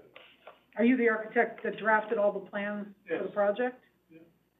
So, you, as an architect then, you, in your expertise, disagree with what the other two people have said. One is Mr. Hurley and one is Mr. Trinkus. Well, That- again, It shows, because I thought it was supposed to be 24 feet. That's what I've felt all along. 24 feet is for maneuvering into parking spaces. I thought it was the width of a You need driveway. the area for maneuverability. For passing, it can be anywhere from 18 to 24 feet. We just built a road in downtown Shelton. It's a 2-lane road. It's the new Riverside Drive. It's only 18 feet wide. Well, I can't compare it because it could be apples and oranges. I'm just saying, this one, we've heard several experts say it should be 24 feet I disagree. for a 2-lane driveway. Now you have two 2-lane driveways. Again, Getting, on both ends, there could be a problem, I guess. Commissioner, Okay. I'm just telling you that in 45 years of building buildings, the standard has always been, for me, 20-foot, if all you're doing is passing. If you You're don't also have to turning though. You're maneuver- going up and down a ramp and you're turning as well. Well, but again, you're turning into a 24-foot driveway. And you're at the bottom, 20 foot. there's 25 foot at the bottom of the ramp. On the street side? No, I'm saying, Oh. you know, if you're talking about the bottom of the ramp, it's 25 foot. Well, the ramp, It's 20. which ramp? One ramp goes down to the basement and up to the sidewalk. The ramp is 20 foot, but at the exit of the ramp, at the bottom of the ramp, 25 foot 25 feet? for the drive entry into the 24 foot. You'd have to take a look at the drawing. So I know, I'm the ramp going in and out of the building is 20 feet. You're saying that 18 is the lowest, but you're saying, since you're only passing on the ramp, 2-way road only, you're not pulling into any That's correct. parking lot, spots, 20 feet's enough. It's when you get into the building and you're in the position to actually park, you got 25 feet down there. Yes. Mr. Chairman, just to clarify for the record. Because we have, documents. We received 2 submissions through Attorney Smith from, Mr. Gibbs. One is a, garage access ramp or parking document that has several attached plans, I think total comprising 5 pages. And the other is a 2-page, construction phase document. Mr. Gibbs referenced an aerial and a site plan from Greenwich Avenue in Greenwich. I don't believe we received that material. All right, but it's only, what he's referring to is only, what, Google Maps aerial of a building That's correct. in Greenwich? I'm not sure we, okay. Mr. Getz, Chris Smith for the record, if I may, Mr. Chairman, just for clarification, with the, you did, submit, as Mr. Wen indicated, a construction area, we had submitted before, back in June. In your opinion, can this building be constructed without encroaching onto adjacent properties and or the right of way? Yes, And that's the purpose of the drawings in your narrative. that's correct. Thanks. And in your opinion, last question, in your opinion, the width of the driveway, the ramp coming into the, garage, the width of the driveway within the garage, the grades that are involved, will they result in a substantial adverse impact to a substantial public interest? An adverse impact to a substantial public interest? No. Mr. Getz, some of the building is up against the property line, correct? Yes. When you're, now, I heard your testimony that you were able to do it, to build a foundation. Are you going under somebody else's property? No, I think that, again, you'd have to look at if you take a look at my basement plan design, you'll see that I created in the areas that were up against the, street line or property line. That's fine, I know it's fine, I just, No, but- because I haven't looked at it directly, I will look at it, I'm just asking for clarification's sake, just to kind of, There are two foundation walls that are designed on this building. One is a deep wall that's away from the property line, that gets built first. And then the second is the one that gets built adjacent to the property line, which is only a frost wall. If you look at the plan, the site plan, you'll see that there are existing buildings both on the property line, adjacent to the theater, and also on the street line for a major portion of the line. Those will stay in place until the major walls are built. Okay? The sheet pilings that will be installed before any work starts, in order to install the deep foundation wall. Once the deep foundation walls are installed, then the sheet pilings are removed and the frost walls are installed. okay. But if you look at it, you'll see that there's two. No, that's fine, I just wanted to get that out, that point made.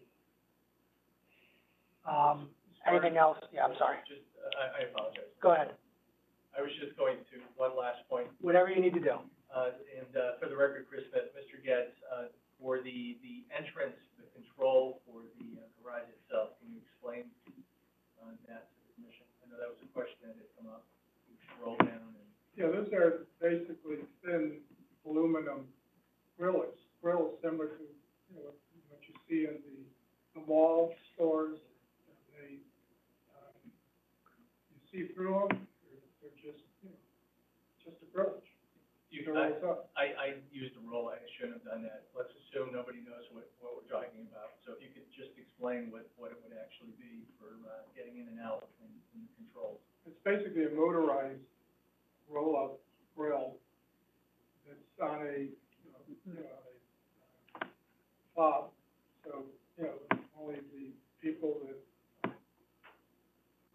are connected to the building will have access to it.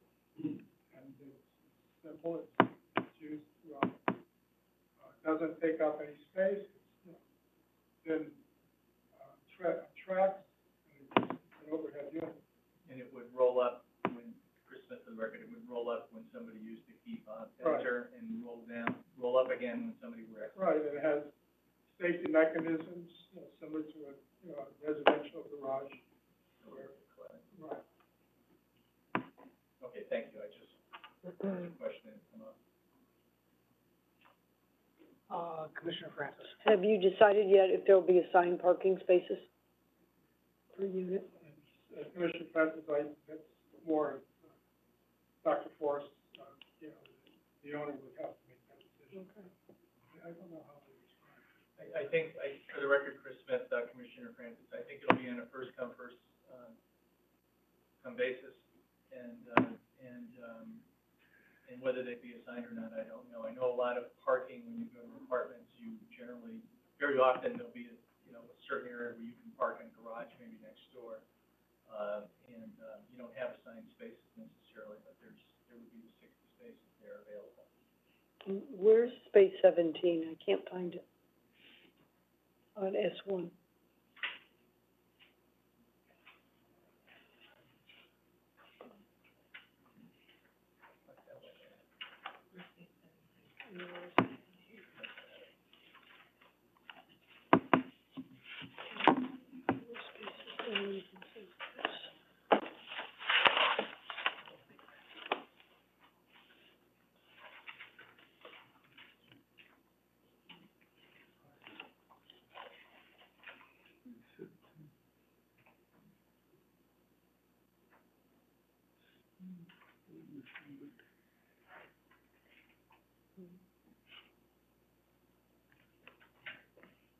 Adjacent to the bike rack.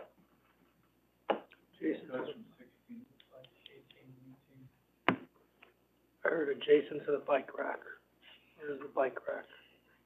It used to be a compactor.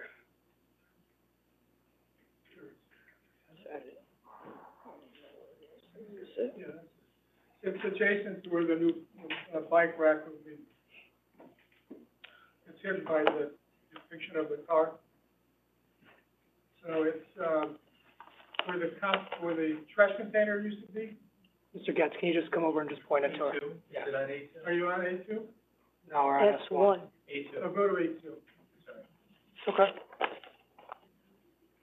It's not on that, Oh, I don't have A2. Could you just show it to her, please? Thank you. Here's the old trash compactor, now it's the bicycle rack. This is 17. See, it's just that it's front 7, but it wouldn't show up on No, it. that's fine. Okay. That's why we do it.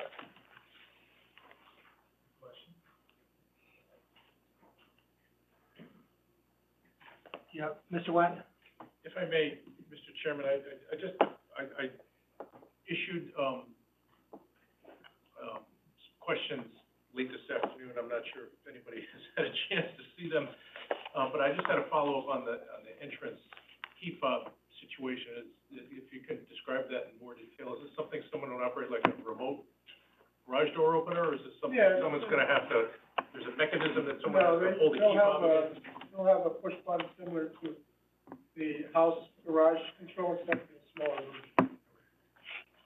And would you agree that the building opening where that door is shown on sheet A2 at less than 18 feet in width? No, it should be 20 feet.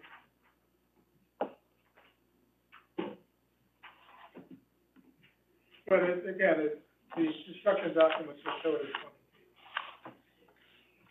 But as it's shown presently on both sheets, there's wall returns on either side of that driveway that narrow that, where you show the 20-foot dimension, Yeah, you show another dimension of the opening of the door that's not labeled, it scales to less than 18 feet on the yeah, but it may have just been an architectural mistake.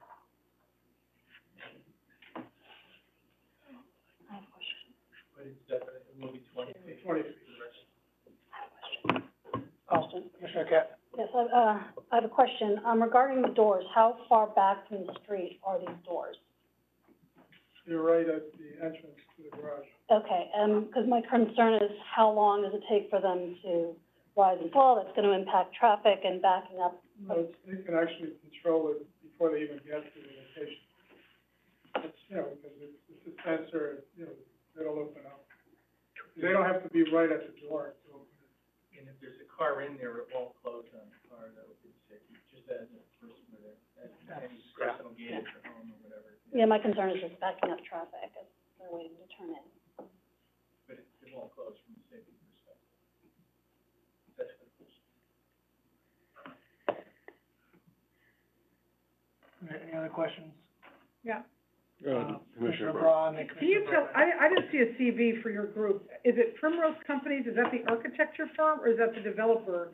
And who is Geddes Associates? Is that the architecture firm? As associates, same as the architecture. And who is the licensed architect in the architecture firm? Adrian, my nephew Adrian. So he's the licensed architect. You're not a licensed architect? No, I'm an architect, but not licensed. Okay, thank you. So the letters that were written by you, but not as an architect, as the president of the company. That's what I was trying to figure out. Usually there would be a license number when somebody writes a letter. Yes, So when the changes were made to the plans, they were not made by you, they were made by the architect in your firm. I'm sorry, I didn't hear they were that. made by me.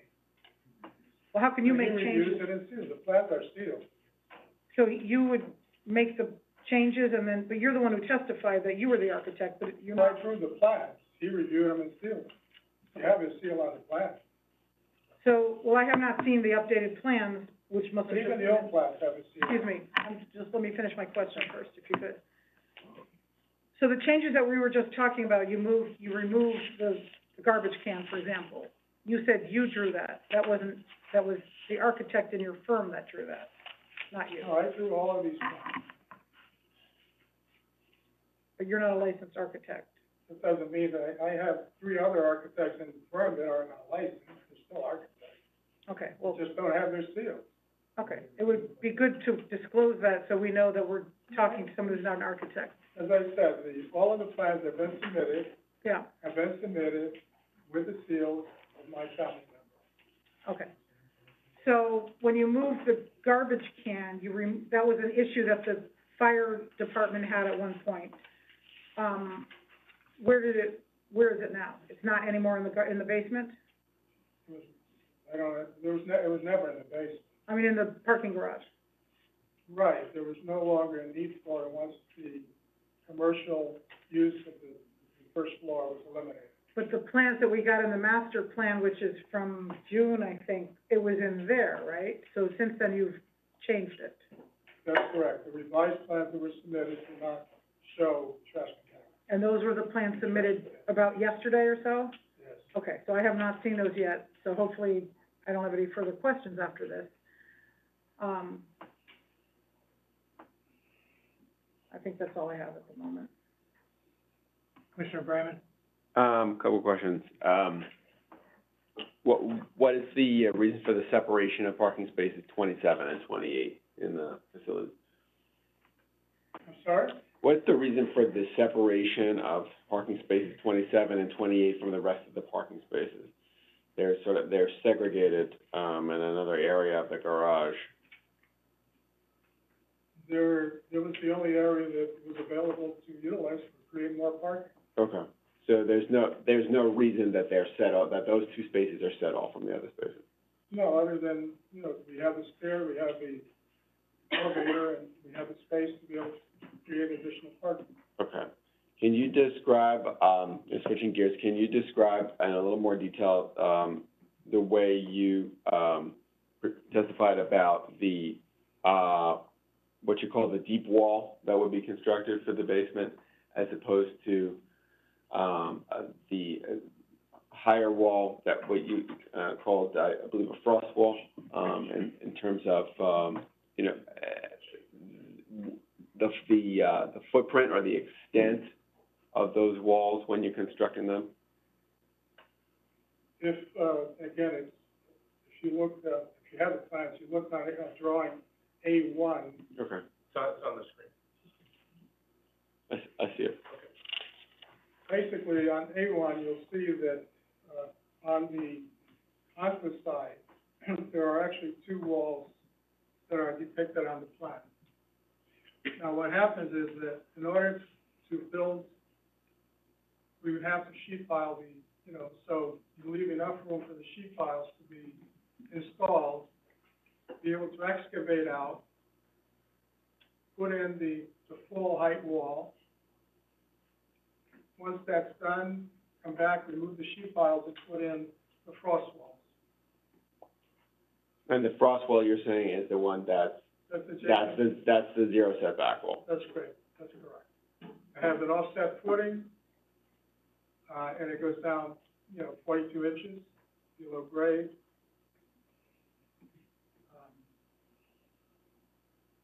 So you don't have the same issues of, trying to support, 9 feet or 10 feet of dirt, the sheet piles will take care of that. Okay. Can you describe, because in your construction plan, if we could turn to that. The narrative? Yeah. The construction phasing narrative. You describe having to shut down, the sidewalk on Uncle Road for, I believe approximately 12 months.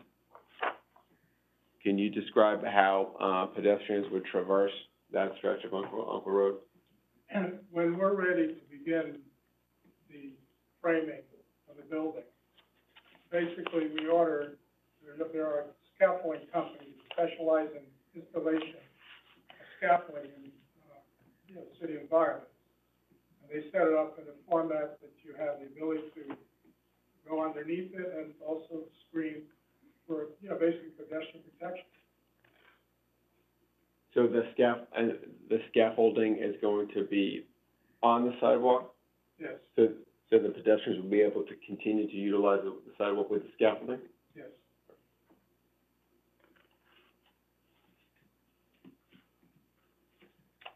I don't have anything else at this time. Commissioner Braun? Yeah. Commissioner I have Braun? a question about WPCA. It doesn't relate to Mr. Geddes, though. Well, I'm sorry, we forgot about that, when we jumped to Mr. Getz. Why don't we finish with Mr. Getz? and Sure, then yeah. Go to that. Any other questions for Mr., I'm sorry, I mispronounced it, didn't I? Is it Yes. Getz? Any other questions for him? Okay, thank you for your time. Thank you. Thank you. Commissioner Braun. So, this is probably for. Hold on one second. Okay, sure. Sorry, let him. Go right ahead. Sorry, thank you, Mr. Chairman. If you have two questions, I assume they're gonna be quick. Do you wanna do that quickly before you get a permit question, sewer question, or do you want the sewer question first? I'll do the two global questions at the end for everybody. Sure. Just to keep that simple. Commissioner Braun, go ahead. So I looked on the judicial website for the sewer lawsuit, the WPCA lawsuit. It basically is saying that, and by the way, it's not anywhere near done. It looks like there was supposed to be a deposition, it was canceled. I don't know what the status is, but it doesn't look like it's ending anytime soon. But the, one of the complaints in the complaint was that the applicant did not want to do, any kind of infrastructure improvements that would benefit the town. It sounds like the complaint was the applicant didn't want to do the 10-inch pipe, at least in the lawsuit. So that concerns me because it means if you win the lawsuit, you don't have to do that pipe anymore, right? And also, I think it was directed in a different direction. I don't know the details, but at that time, it had to do with going to Uncle Road instead of Reef Road direction, and 8-inch versus 10-inch. So if you won the lawsuit, wouldn't that mean you wouldn't have to do all the stuff you're saying you would do? Yeah, that's Chris Smith for the record, that's, partially correct, yes. This lawsuit, this application was filed with the position that upgrading the sewer line from 8 to 10 was not required. The WPCA was essentially requiring it because of one spike in about 9 months worth of data. That was the opinion of Mr. Edwards, that it was an anomaly and it should be discounted, in which case, and that brought it just above 80%, and if you discounted that, don't hold me to it, but it's in the complaint, and it's in the material. I saw it. I filed, with, Judge Budzik for the deposition, and we had a status conference, I think it was just last week, or the week before on that. But it was our position that with that spike being discounted, we were well below the 80%, and it was not required, the upgrading the sewer line from 8 to 10 inches was not required to accommodate the use of this property as proposed. And again, they referred it out, the complaint, I gave you a copy of the complaint, it's part of the record of this matter. The complaint spelled it out, I think very clearly, that the WPCA in January, the chairman said to me at the hearing that we're gonna refer this out to Wright Pierce, WPCA would, for their opinion as to whether that was an anomaly or not, whether it should be discounted. And it went out to Wright Pierce, and Wright Pierce, and I have this attached, and I submitted it to you, and it's in the complaint, but it's part of the record, of this appeal, where it says, based upon, number 4, based upon, quote, based upon the information presented, the applicant has done their due diligence, and any additional investigative work is not necessary. We were being told to do yet more monitoring. Continues, I do not see any reason why the town should not approve these connections, even if the 279.8 gallons per minute is correct. That was the spike in the field. It's our position that when it was referred out to Wright Pierce for their opinion was the spike doesn't count. There's no reason why we should be being approved without having to upgrade the system. So if we prevail in this appeal, I would respectfully suggest the relief we're requesting, that we just have the approval without having to do the upgrade.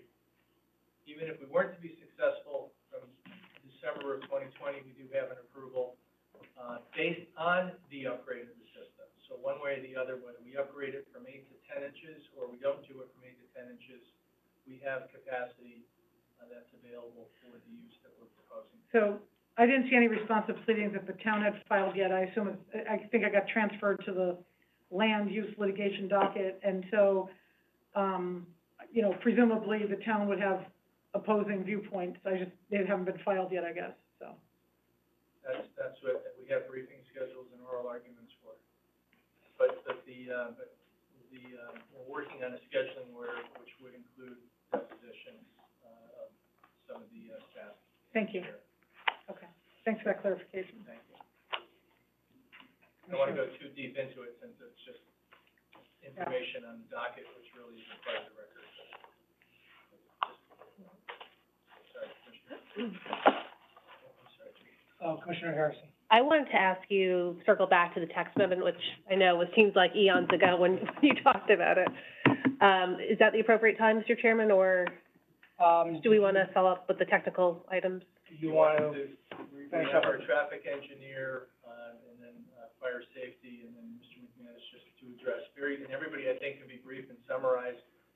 We had to spend some time going through the, responding to the intervener's report, so that did take some time, but hopefully we can, Mr. Olinsky would go next with traffic, Mr. Versteeg with the fire safety comments, and then Mr. McManus would address the intervention pleading. But I can respond, whatever you want, I mean, whatever you want to do, your Commissioner pleasure. Francis, did you have a question? Yeah, one engineering type question. Is it normal to only have one, soil boring or project of this scope on your site, literally? I think I recall reading there was one. Mr. Edwards, Larry, We did did you hear the two, question? for the record, Larry Edwards. We did two test pits of our own in the area of each of the infiltration systems. And besides that, Malone McBroom did, I believe there was two of them, or maybe three that were on the site, that they had done through the town. So there's a total of 5, at least Oh. 4, maybe 5. Malone and McBroom tested on your site? Yes, they did. As part of the townwide, determination Yeah. of groundwater conditions. I think Mr. Hurley testified, if I'm not mistaken, I would have to look at my notes, but I think he said that was done in conjunction with the town applying for a green structure Yes. grant of some sort. Yeah, I So that didn't was realize with they'd been seeking on your money site for- though. I don't know if that was from the state or from the federal government. So you've had 5 soil borings on your site? We'll go with 4, because there was a possibility there was that third one, so we don't want to misrepresent to you. But we did 2, one each with the infiltrators are gonna go, which is pretty standard. And there were 2 others that have been done, as Mr. Edwards testified, by my one McBroom, possibly 3. Thank you. Commissioner Harrison. Great, thank you. And, forgive me, these are notes I took a while ago, so I'm just gonna reference them. And I actually was listening to the first hearing again this weekend, and, you know, Mr. Wentz, presented us in the staff memo of a rendering of basically of the central business district.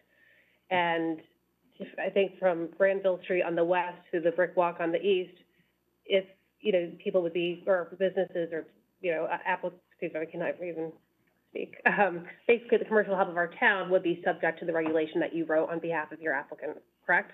It would have to meet all the requirements in there, including providing for a affordable component as provided by 830G, correct?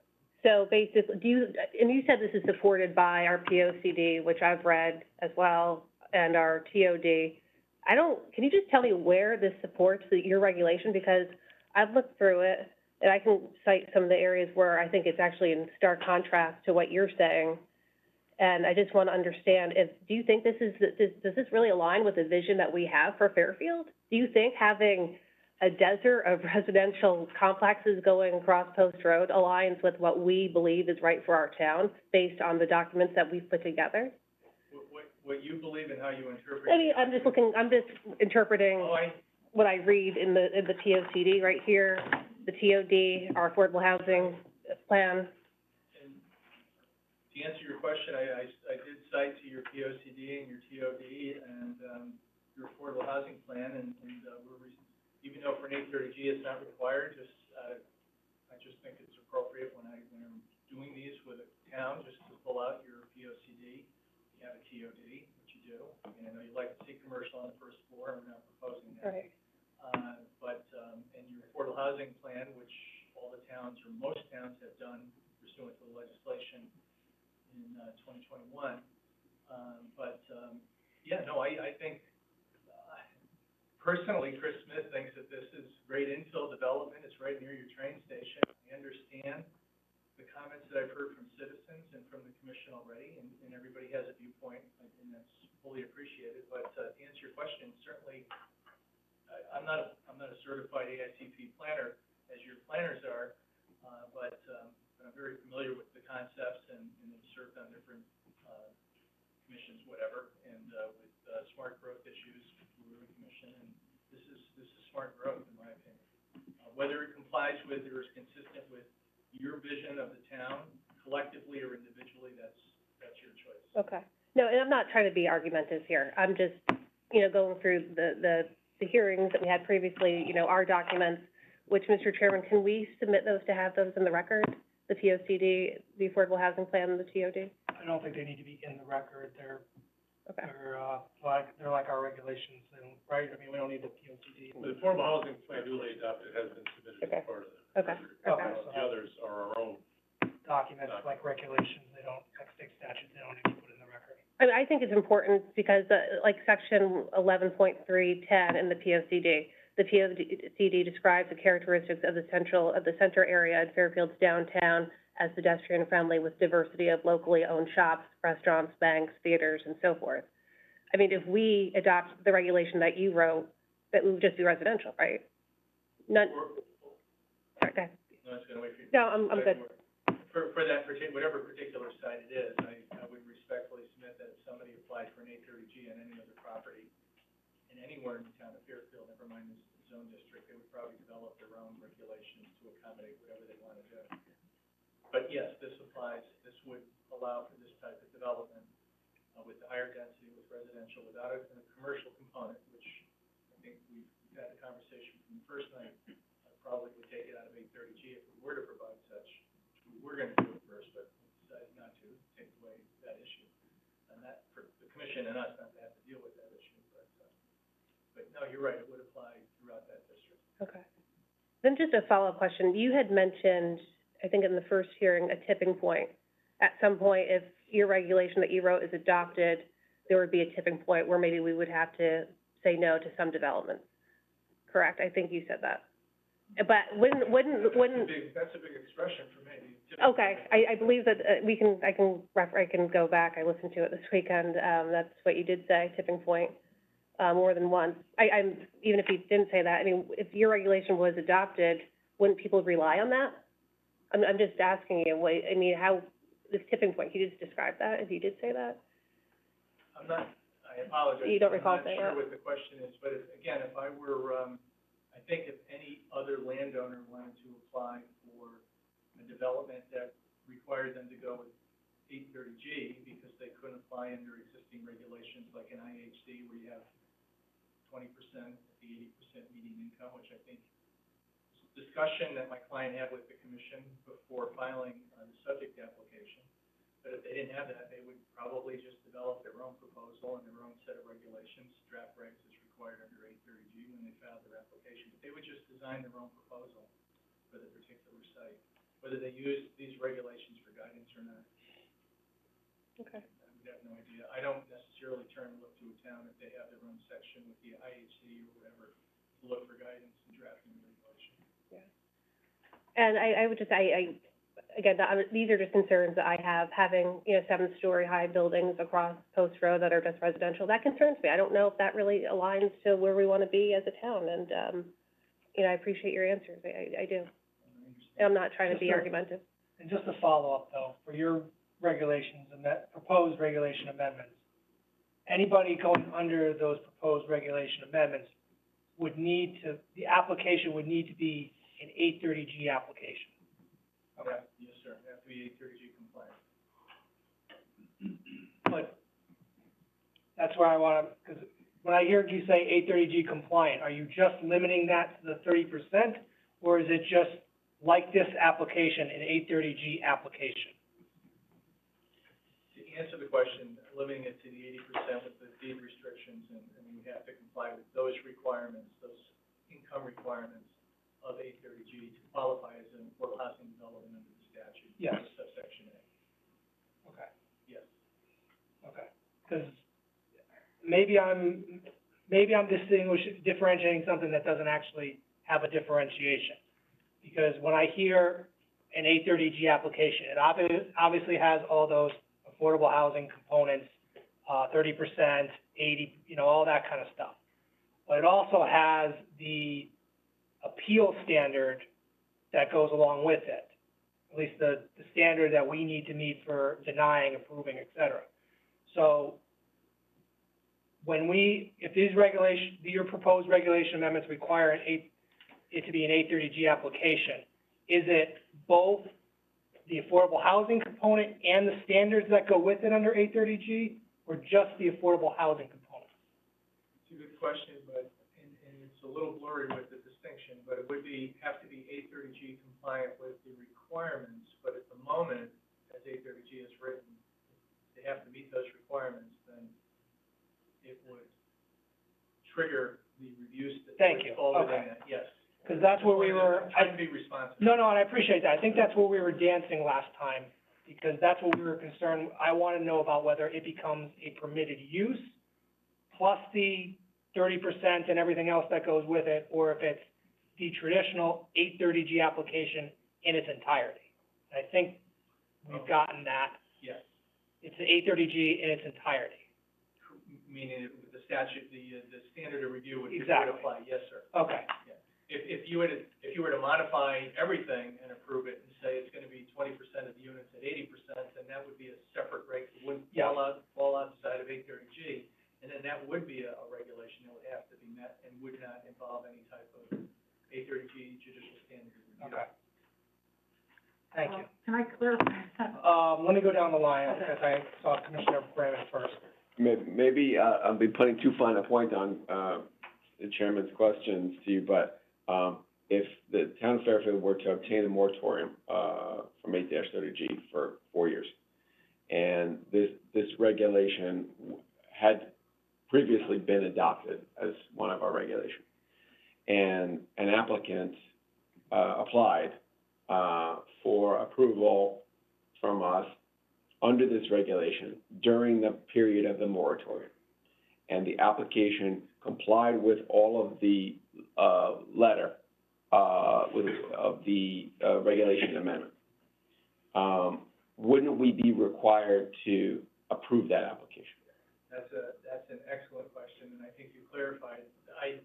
Understanding what you're saying, I think if that were the case, then somebody could apply under this text amendment, but they would not have the benefit of the judicial review if they would have to take an appeal. Does that make sense? If you're in a moratorium, that would be my opinion, but I've never confronted that or heard of that, but that's a good question. That's what I think would effectively happen. So but they wouldn't need to take an appeal under 8-30G and have that beneficial standard of review if they complied with the letter of this, regulation. Oh, it would be like any other application submitted under your regulations where you would have some discretion to say yes or no. I'm not gonna commit to that at this point in time if I ever have to use it, but if you had a moratorium in effect, then it would just be a regular zoning application subject to the regular substantial evidence supporting the denial if you were to deny it, there were appeals. Or would we have to still apply we get the denial, we can deny it because it's, a significant impairment, we don't have the burden to prove that on appeal? Correct. If the moratorium's in. If the moratorium. That would be my opinion. That would, the appeal, the burden on appeal would be on the appellant at that point, not reversed. Absolutely. Yeah. Yes, sir. Okay. If you were to approve it and you had a concern, you could even provide for that if you wanted to. If there were a moratorium, just to confirm it, but I think that, as a matter of law, that's how that would operate.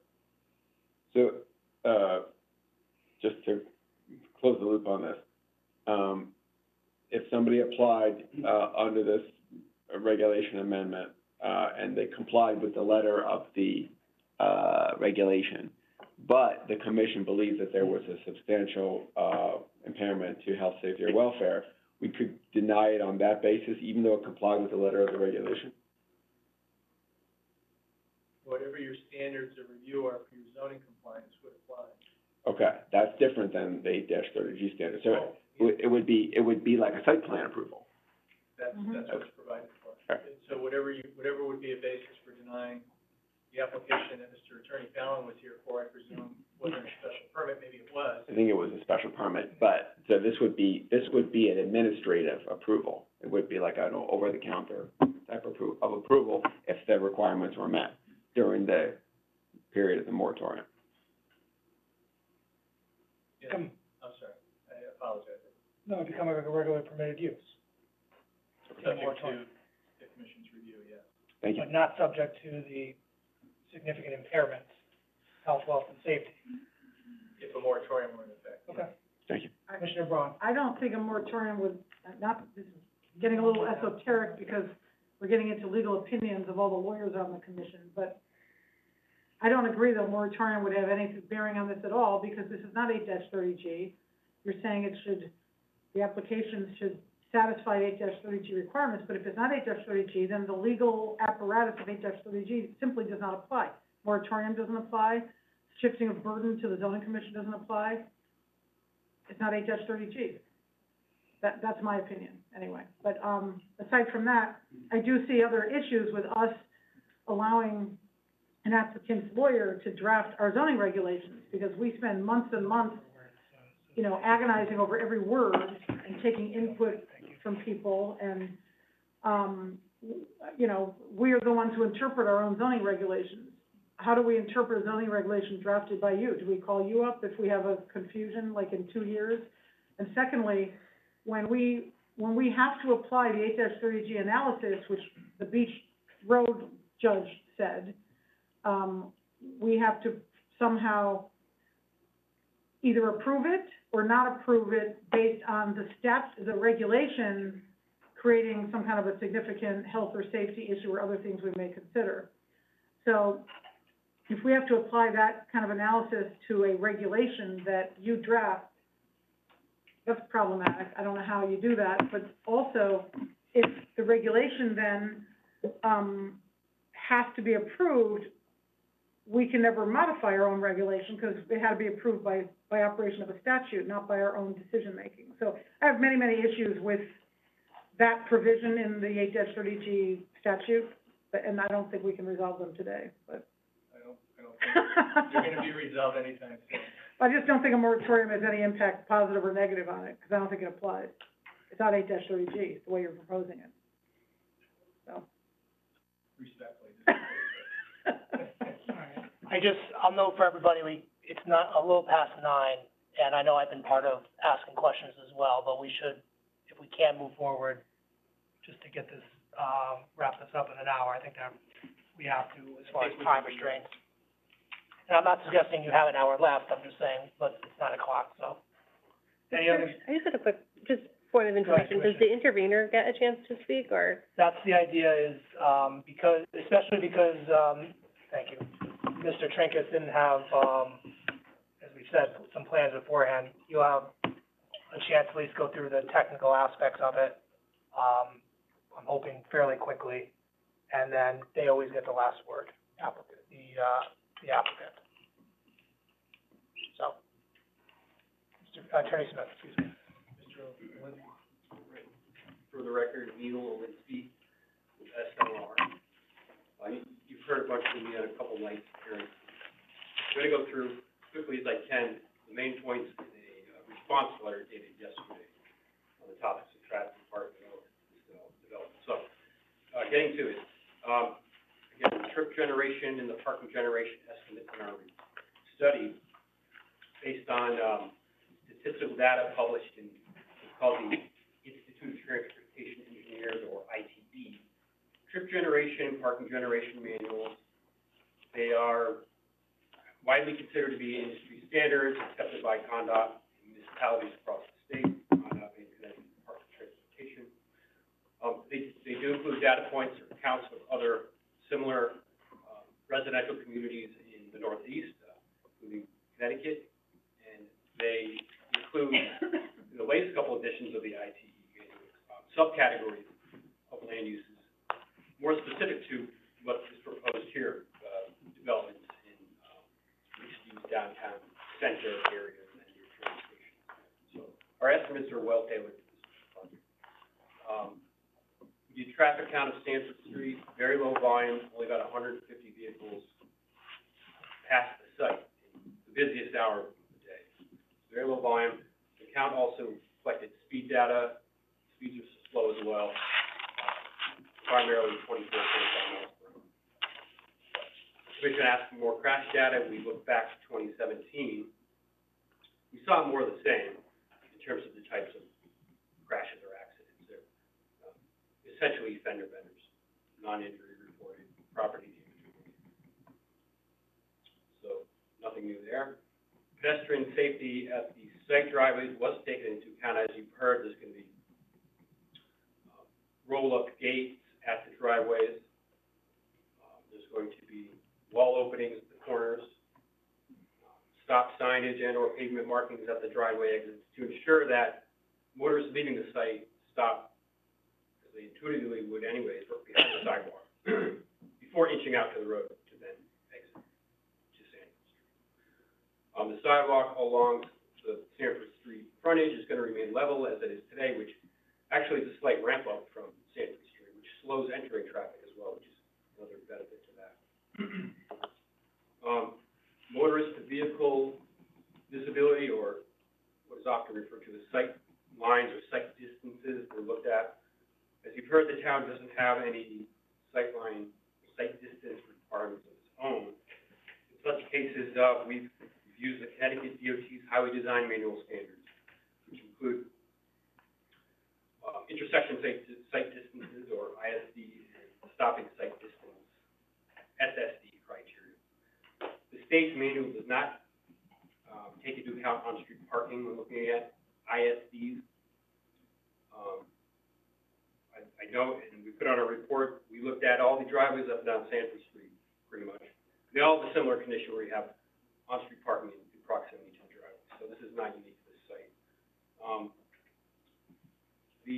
But most importantly, as I mentioned, stopping sight distance, that's part of the criteria, and you look at that. What that is when a motorist is approaching, driving down Sanford Street, can they see a car inching out of a driveway or entering a driveway, and stop if need be? That's really what the most important criteria is in a downtown center. You want stopping sight distance. We achieved that and the ISD requirements per the conduct manual. And parking, we looked at parking and talked about that at length. The IT stats essentially led us to estimate a range. There's a very good chance that all the parking demands may be accommodated on site in 60 parking spaces.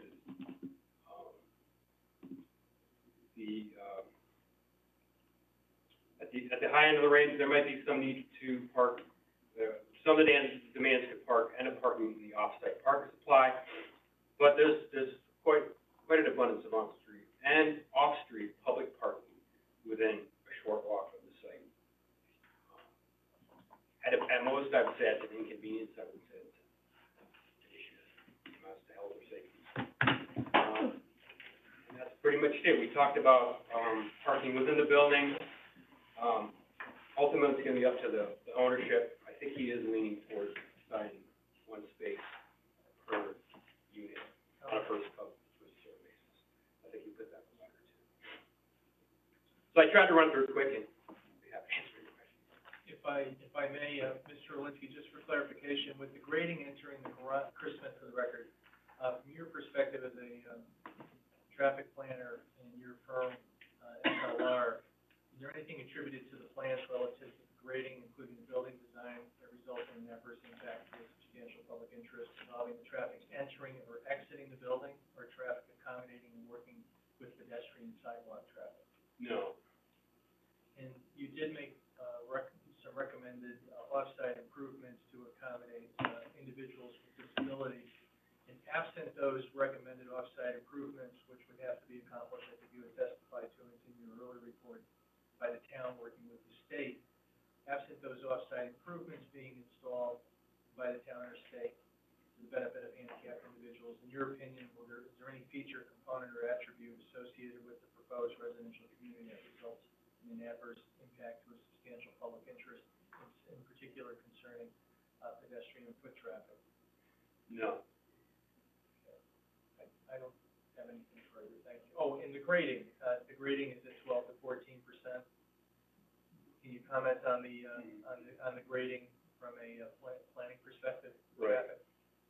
From a rule of thumb that I've been told is ramp grading that doesn't have on-street parking on it, within a structure such as this, 14% or less is acceptable. We have 13% here on max. Is the fact that it's covered, does that make any difference? That helps too. Obviously, it's not exposed to direct snow, rain, or ice. That helps as well.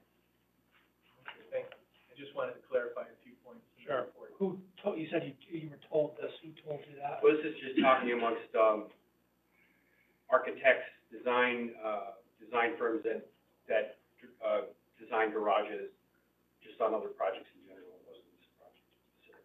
There's some guidelines out there as well. But again, I can only speak to that from a rule of thumb that I've heard. I don't design parking garages or structures or architecture.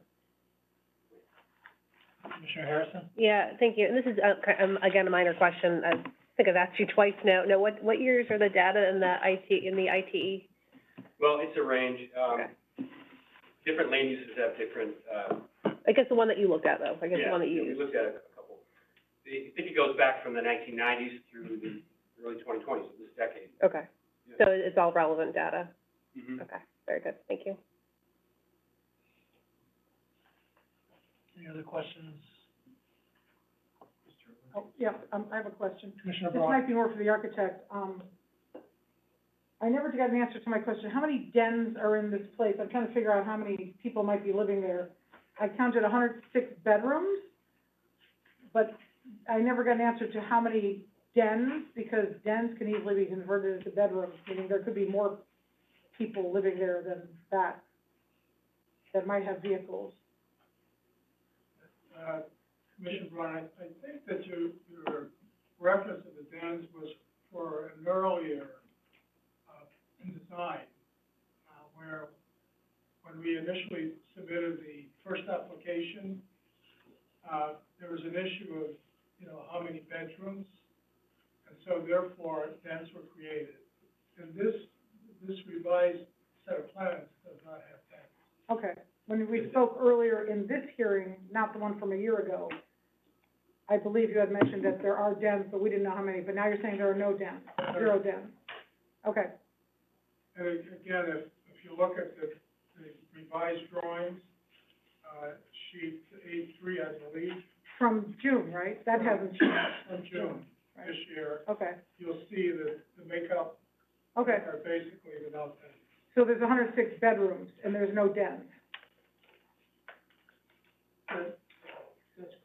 And a follow-up question, we just got a letter from the Parking Commission today. Apparently, on 78 Uncle Road, people are asking for more spaces to be given to them by the town because there's overflow. I knew there would be overflow. I always think there's gonna be overflow.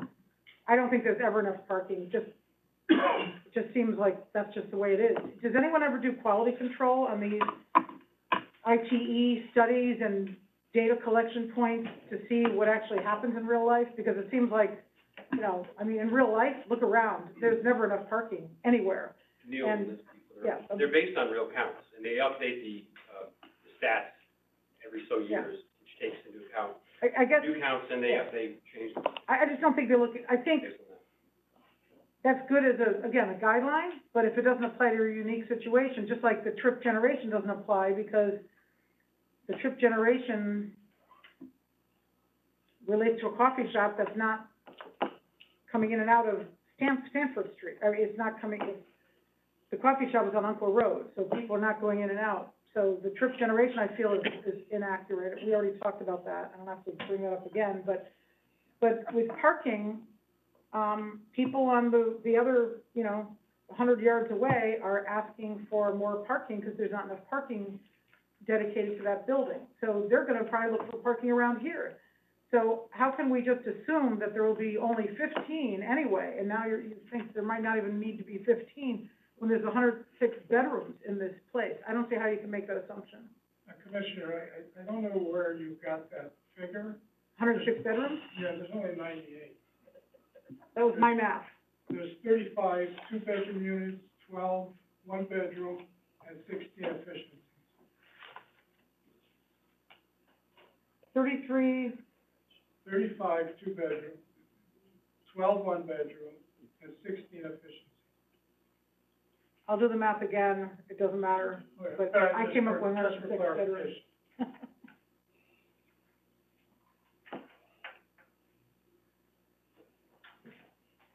Any other questions? Just gonna say, Mr. Chairman, I thought there was a pause and you were looking for me to, next would be Mr. Versteeg. If there's no other questions, we can move on. Whatever you, Did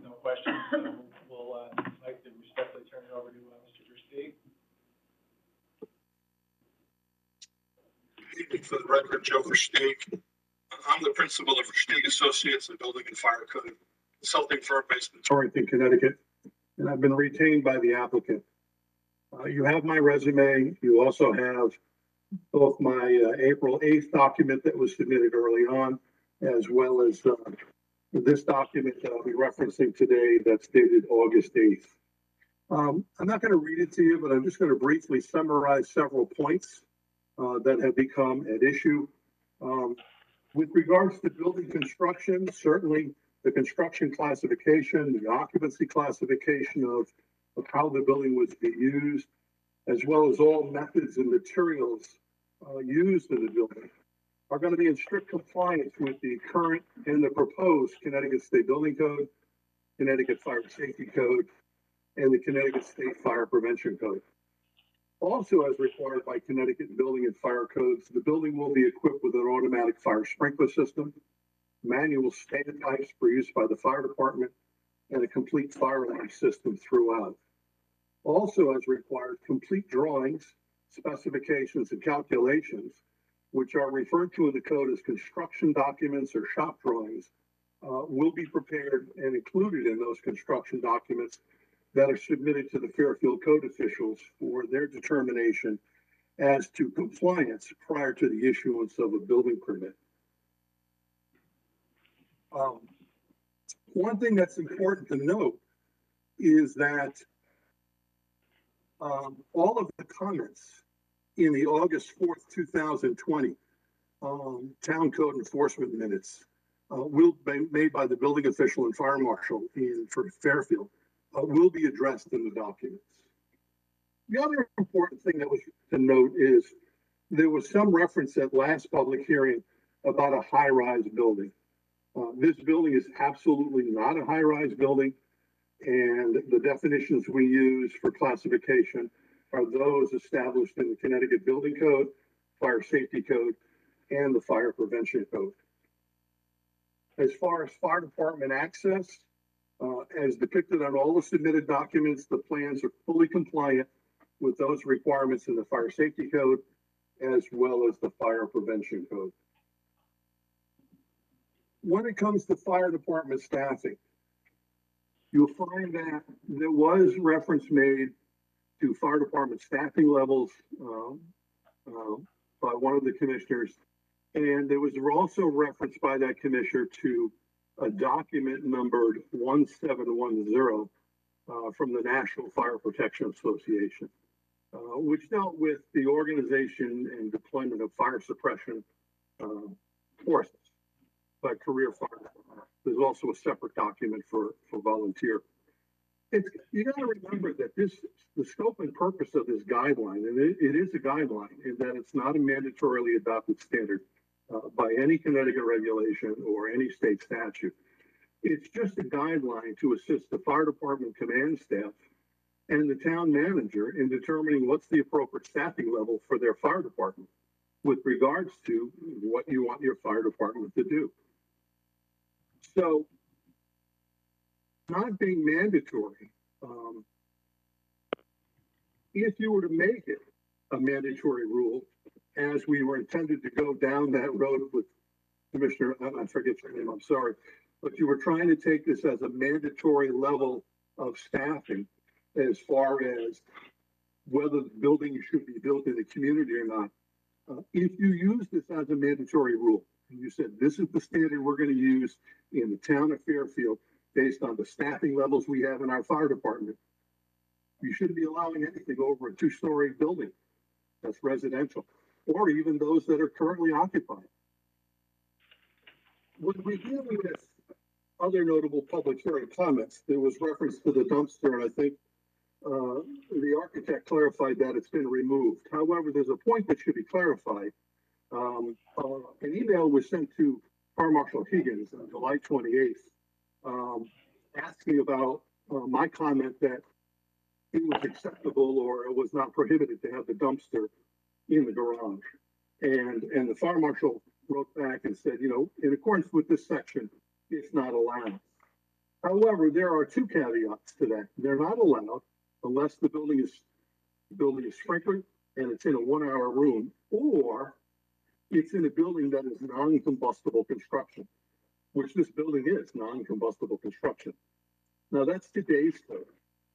The new code, which is intended to go into effect late in 2022, changes those rules and simply says you can't have a dumpster unless the building's sprinkled, and it eliminates all other caveats. So the dumpster, although it's been removed, just to clarify the point, my comment was not incorrect. It is permitted. There was also discussion as to whether it was a high hazard building or a high risk building.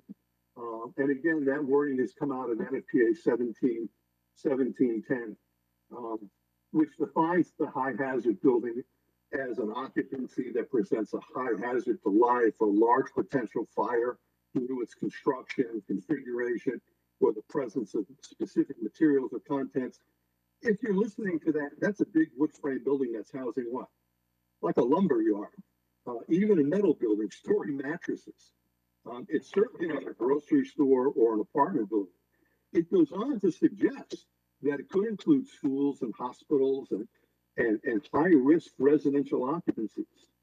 Well, what's a high-risk residential occupancy? Housing for the elderly, now that we're housing in place, instead of nursing homes, we have group homes that are residential where people are disabled or developmentally challenged. That's certainly not in this apartment building. And it's not a high rise. Now, you got to understand that when you do build buildings, new buildings, there's a series of requirements that protect them. And as buildings get taller, we put more safety features in them.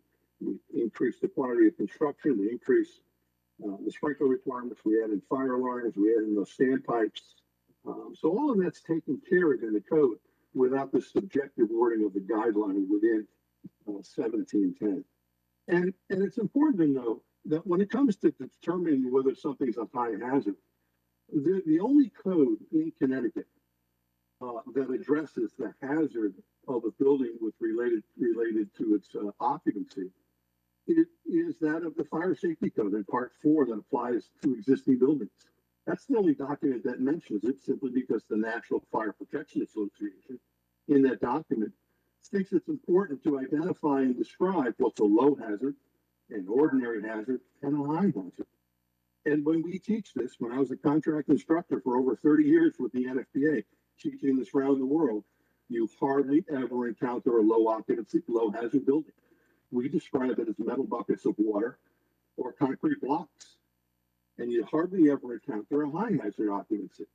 That's a building that contains contents from which you expect extremely rapidly growing fires, like flash fires or combustible dust explosions. So you hardly ever encounter those. Most of Main Street USA, your home that you live in, your apartment, the grocery store, the hospital, is classified as an ordinary hazard content fire.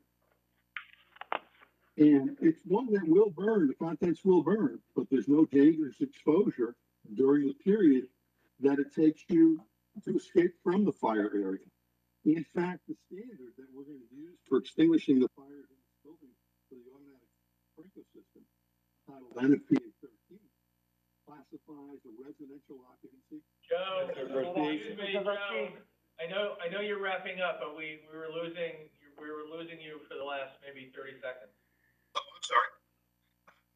In closing, I was just saying that the sprinkler standard, when it looks at the residential fire for ease of extinguishment, refers to it as a light hazard when you design it. So, again, just to summarize some of the issues that were brought up, if you have any questions, I'm certainly available. That was probably a good time. Okay, I assume you summing up, most of his, if not everything, is in his, letter. It is, I just had. Do what you, yeah, I mean, if you have to ask questions, go ahead, but at least we have what he has, what substance in his letter. That's helpful. He was summarizing from it. Joe, can you hear me? I can. Joe, you reviewed videotapes concerning various storm events in the area that were submitted over the course of the public hearing? Yes, I did. And in your opinion, would the a storm event as such as were depicted in those videos, would that prohibit or impede access to the site from an emergency service perspective? Absolutely not. And is part of that response that there are multiple access points? Yes. Okay, I think, I just wanted those 2 points to be clarified. There's something, he had referenced it in the verbal statement, Chairman, and members of the commission. Thank you. Any questions for Mr. Versteeg? Commissioner Braun? It's actually not for Mr. Versteeg. Oh, well, is it on this topic? No. Okay. Any questions for Mr. Versteeg? Okay. Let's have one more, consultant, Mr. McManus, who will address the, intervention pleading, and then, I just have 2 questions for everybody, and we're done with our rebuttal, Mr. Chairman. Okay. Commissioner Braun? So I did the math again, Mr. Geddes, and it is definitely 106. Both in the intro narrative and on sheet A2. 43 two-bedrooms, that's 86 bedrooms. 16 studios, 4 one-bedrooms, that's another 20 bedrooms. 20 plus 86 is 106. Yeah, there was a further revision after that. You're saying that you've reduced the number of bedrooms since June? Yeah, if you look at, page 8. You've reduced the number of, the quantity of residential units since the application The makeup of the filed? unit, the makeup of the units changed. Some of the units got converted into one bedroom. So that's something I hadn't known about. What, was there a reason for that? Yeah, it was to create those balcony effects on the front. So what- The balcony effects on the front of the building. I don't know anything about it. Was that done for the yesterday's submission of the revised plan? Because I don't, If you look at the rendering, there was an attempt to, as the design just sort of evolved, there was an attempt to comply with the regulations that the commission was, looking to implement. what regulations? For the downtown district. There was, and it was to, the idea was to break up the facade so it wouldn't be just one wide facade. Was this presented to us? Because I don't remember any discussion of changing the amount of, If you look at the the configuration of the units or the amount of bedrooms or anything else like that. Look at it, drawing 8-3, What date of the drawing? it's, dated 8/08/22. So you just submitted these yesterday, revised plan with the changing in the configuration of the unit. They were also submitted on 06/15. On when? 06, the other revision date is 06. But that's the date of the plans we based our, that's the date of the master that we got, and that had 106 bedrooms. You're talking about the note on drawing 8-2. I'm also talking about the intro, in the narrative, the letter that was written by Attorney Smith, I believe, mentioned the number of the size of the project, the configuration of the project. That's significant. It says, proposed multifamily residential community will be comprised of 16 studio, 4 one-bedroom, and 43 two-bedroom. I had no idea that that was ever changed. And now, don't know when it was changed, because the only revised plans we got were yesterday, from June till, so 2 months went by, about 5 hearings, and I don't remember ever hearing about changing the configuration of the If you unit. look at the June drawings on drawing 8-3, you'll see that the makeup of the unit. But the June drawings are in the master package, and the master package is what we're looking at, so I'm confused. If I may, Mr. Chairman, Jim Wynn, for the record. I'm also equally confused, but I will say that the sheet A2 on drawings received yesterday are consistent with the original drawings and the bedroom count just quoted. 43 two-bedroom units, 16 studio efficiencies, and 4 wet bedrooms. That's on sheet A2 with the revision date of yesterday. I will note, and we did send an email, and I'm fumbling to find it in the file, that the renderings do show recessed balconies, but the floor plans were never adjusted and we don't have a submittal that represents a reduced bedroom count. And would that change the number of bathrooms or anything else, if you're changing the bedrooms, or? Now, the balconies were introduced. This one, I sent the revised plan. Is there any reason why we just want to keep it where we were? Well, we can, but, I mean, So that's just stay there where we were. So we'll stay with the original floor plan, so there's no confusion. Didn't know that there had been a change. What's in the letter? in the letter. Well, So what floor plan should we be referencing? I'm a little confused here. We're talking about. The one submitted. One submitted yesterday. Your master. One submitted yesterday, okay. To the best of my, again, Jim went for the record, to the best of my knowledge and belief, we don't have a floor plan set that indicates anything other than 106 bedrooms. Okay. That's what we're saying. Okay. Commissioner Harris, Oh, I'm sorry. Commissioner Harrison, No, I think my question's answered, thank you. Attorney Smith. Well, I thought we were going, and then Commissioner Braun wanted to. no, that's, any other questions at this point, or can Attorney Smith move on? This is our last, witness. Go ahead. Or consultant. I asked Mr. McManus to look at the intervention pleading, 22A19, that have been filed, to look at the allegations in there, to review the plan, and then provide his opinion as to whether the conduct associated with the proposal is reasonably likely to result in a reasonable pollution, impairment, and destruction of the year. What are other natural resources of the state as required in 22A19? So, with that, I'd like to turn it over to Mr. McManus, and his testimony will be strictly limited to his review of the pleading, the 22A19 pleading. Jim, and if you can give some background, with your qualifications for the, commission. Sure.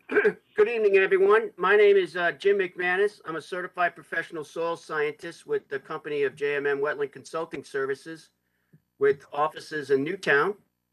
I have a master's degree from UConn, University of Connecticut, in plant and soil science. I have over 30 years experience in natural resource and soil type projects and I've worked from Maine to Florida as far west as Minnesota on those types of projects. I'm also on the board of the Soil Science Society of Southern New England, which is the registry that we use for people who delineate wetlands here in the state of Connecticut. And I'm also a member of the New England Hydric Soil Technical Committee, which is a committee that we do throughout New England. And we come up with better ways of professionals like myself to delineate wetlands. As Attorney Smith just said, I was asked to look at a few things really related to water quality and any impacts to the regulatory resources off the site. I conducted a site visit on August 4th just to get my eyes on the site, see what it looked like. And I also reviewed all of the documents, including Mr. Trinkus's letter, and I came up with a couple points.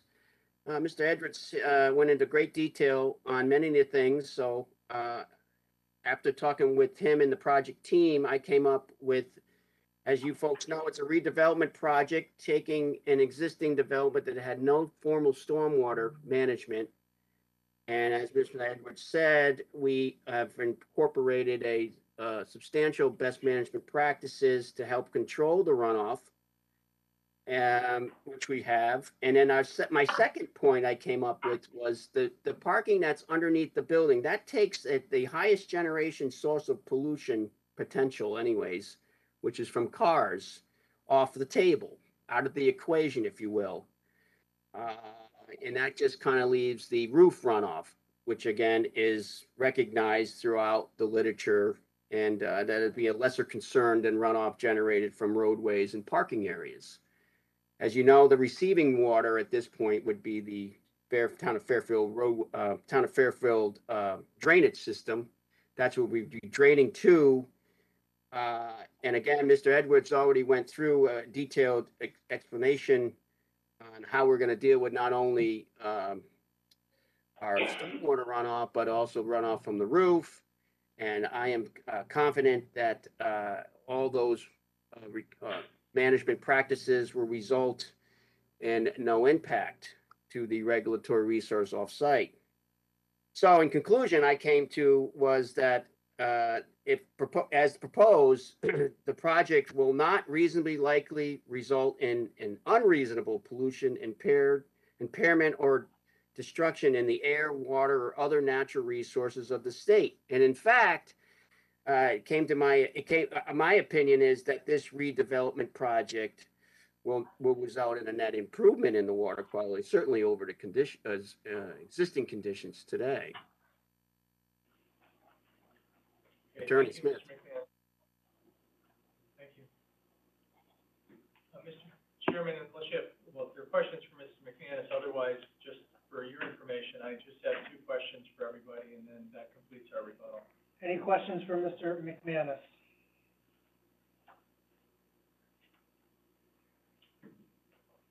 And he has a report that's in the record, correct?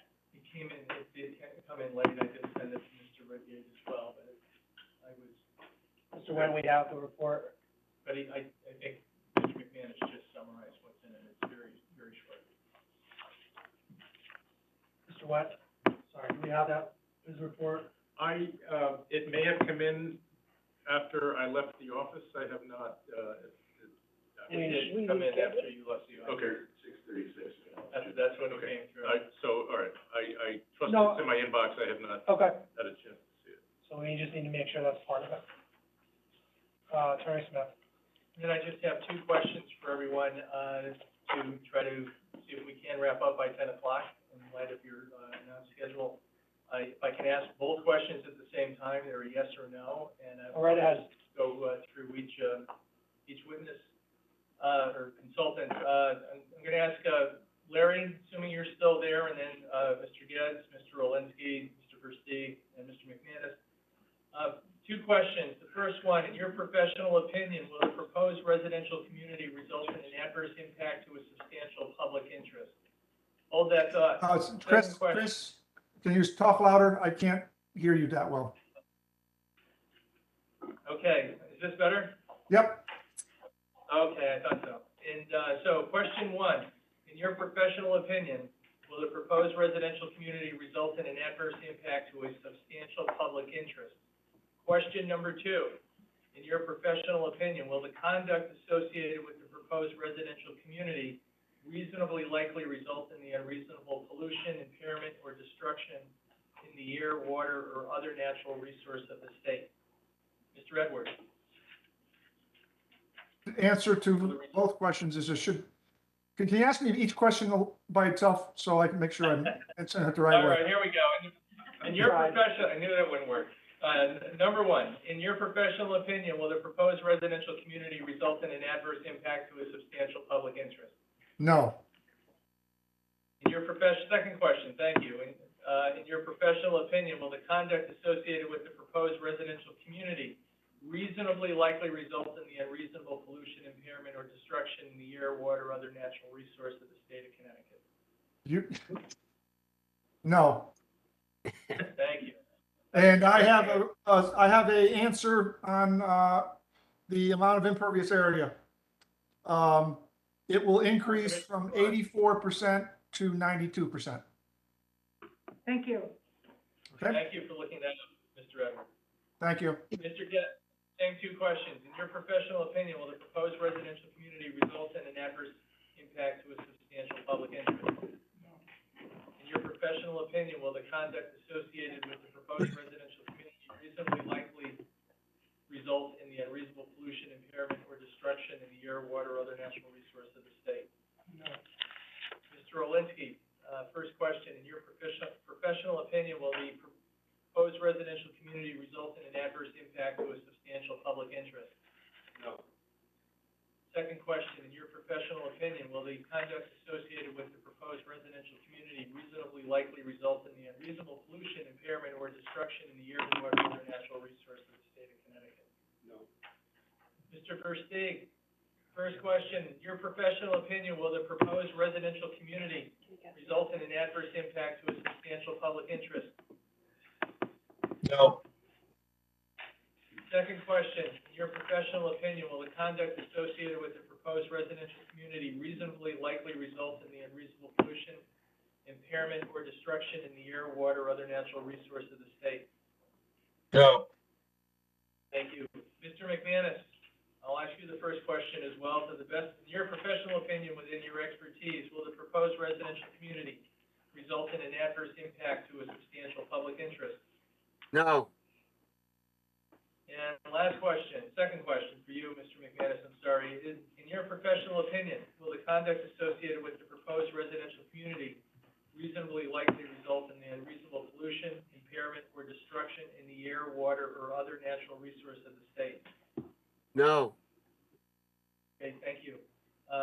Mr. Chairman, members of the commission, that concludes our rebuttal. I did provide a letter responding to the comments from the Affordable Housing Committee. As I indicated, essentially everything that was recommended, we would consent to being included in the final affordability plan.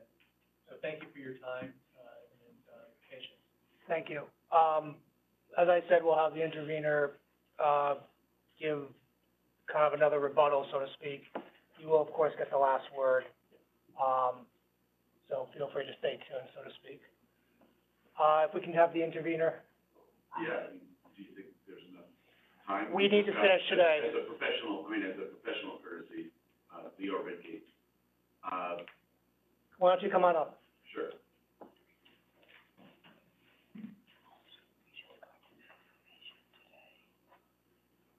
You know,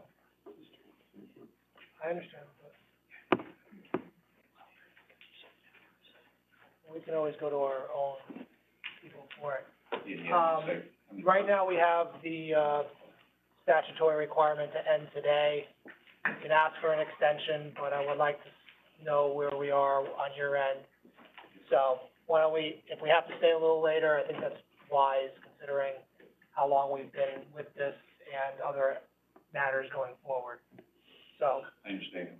so thank you. Leo Redgate, for the record.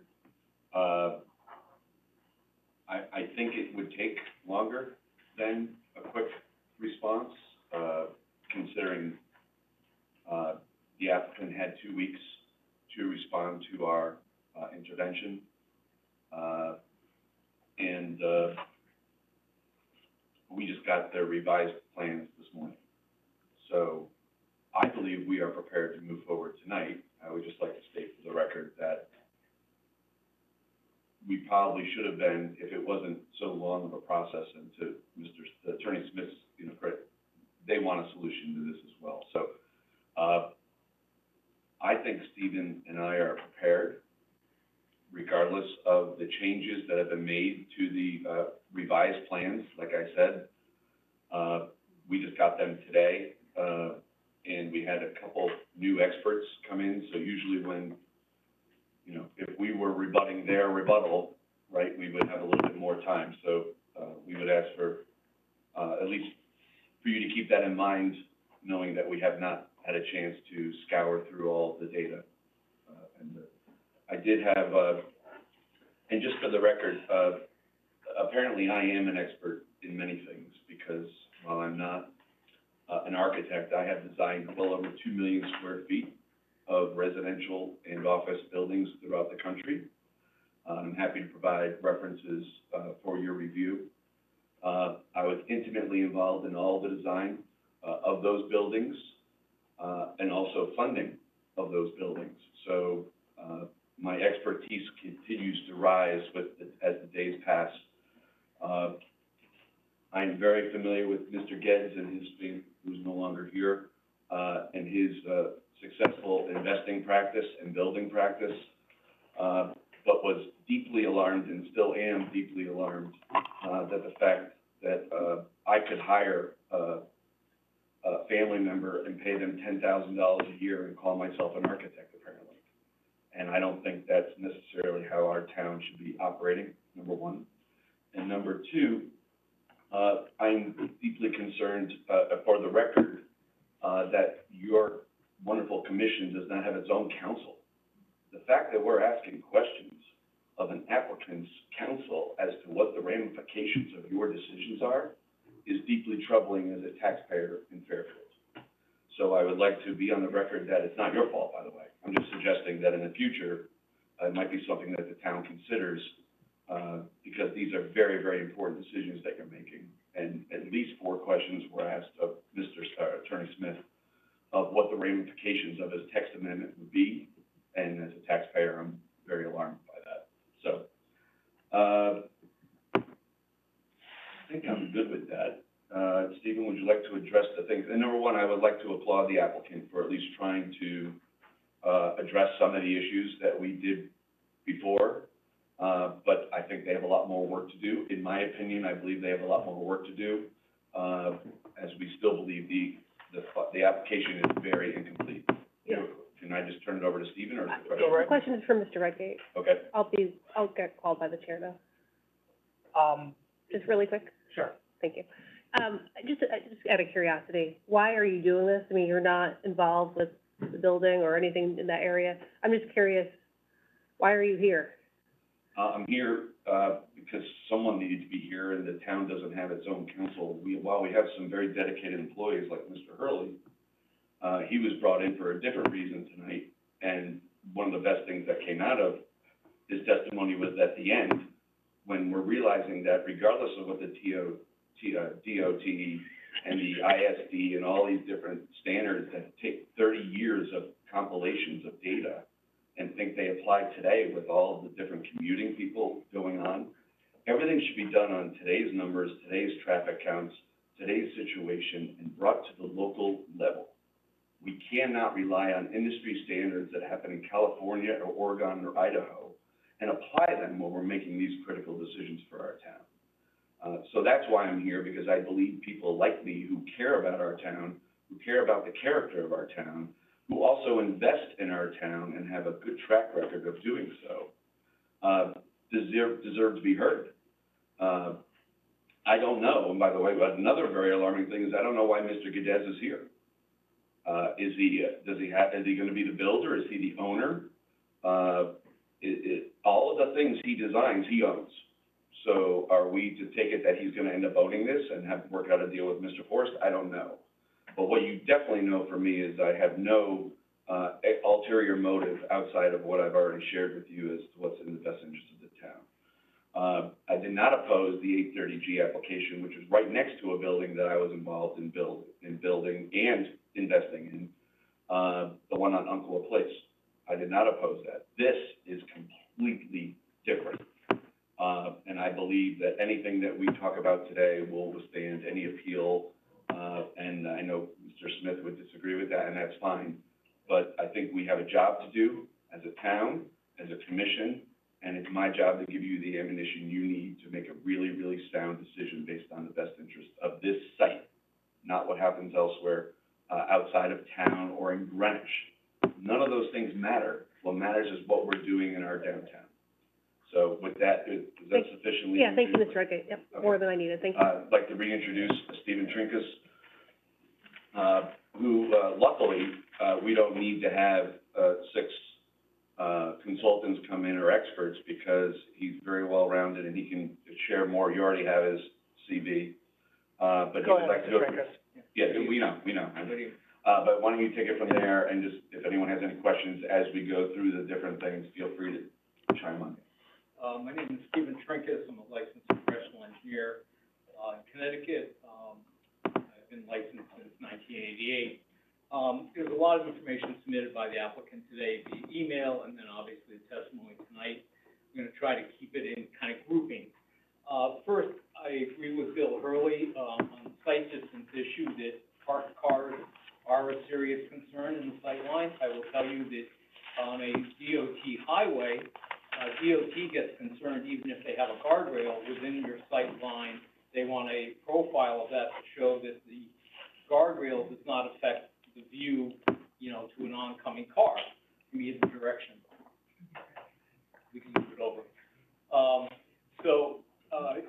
the July meeting, I met Leo at the restaurant next door to the subject site, and we got to stand where the garage entrance is going to be, to the on-grade parking.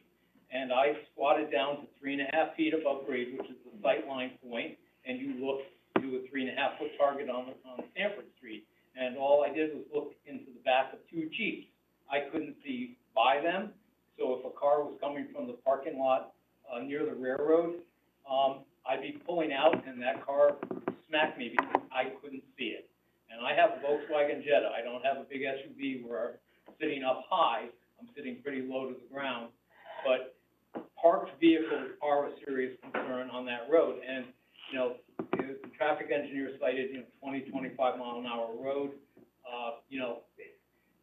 you don't stop quickly at 25 miles an hour, that's a slow speed, but, if you've got 10, 15 foot to stop as a car sticks its nose out in the travel lane, you're gonna meet at the path, and there is gonna be an accident. So the parked cars are a serious issue for the site distance, for both the on-grade, parking and the underground parking via the ramp. We've heard a lot about the garage ramp, with the engineer passing it off to the architect. The garage ramp is a civil engineering issue, without a doubt. I have, worked on 8-30G where we had, 2 levels of underground parking. All the ramp design was in my jurisdiction, not the architect. So was the drainage system for both of the underground parking. Architects are not engineers. By state statute, drainage is the sole domain of professional engineers. No ifs, ands, or buts, it's in the statutory language. So this ramp, which is open to the air, you're gonna get rainfall on the ramp, and you're gonna have vehicles going up and down it. Therefore, you're gonna have brake dust and or, rubber from friction, coming off your car and being washed into the underground garage. So the runoff that is going to the underground garage is not clean. It may be less than a surface parking lot, but it will have metals and hydrocarbons in it. Additionally, DEP, and I said this on my prior testimony, requires that, underground parking goes to a separator and then goes to the sanitary sewer system, not to a holding tank. I am not sure, and I'm not speaking for DEP, I do not believe DEP would approve a holding tank in this scenario, because how often is it gonna get pumped out? What happens if it fills up on a weekend, because we have several thunderstorms, and all of a sudden, a car's going in and out, and it fills up because it was already half full. What's gonna happen to it? Where's the overflow provision? It's gotta be discharged on a continual basis. A holding tank is not sufficient, for that.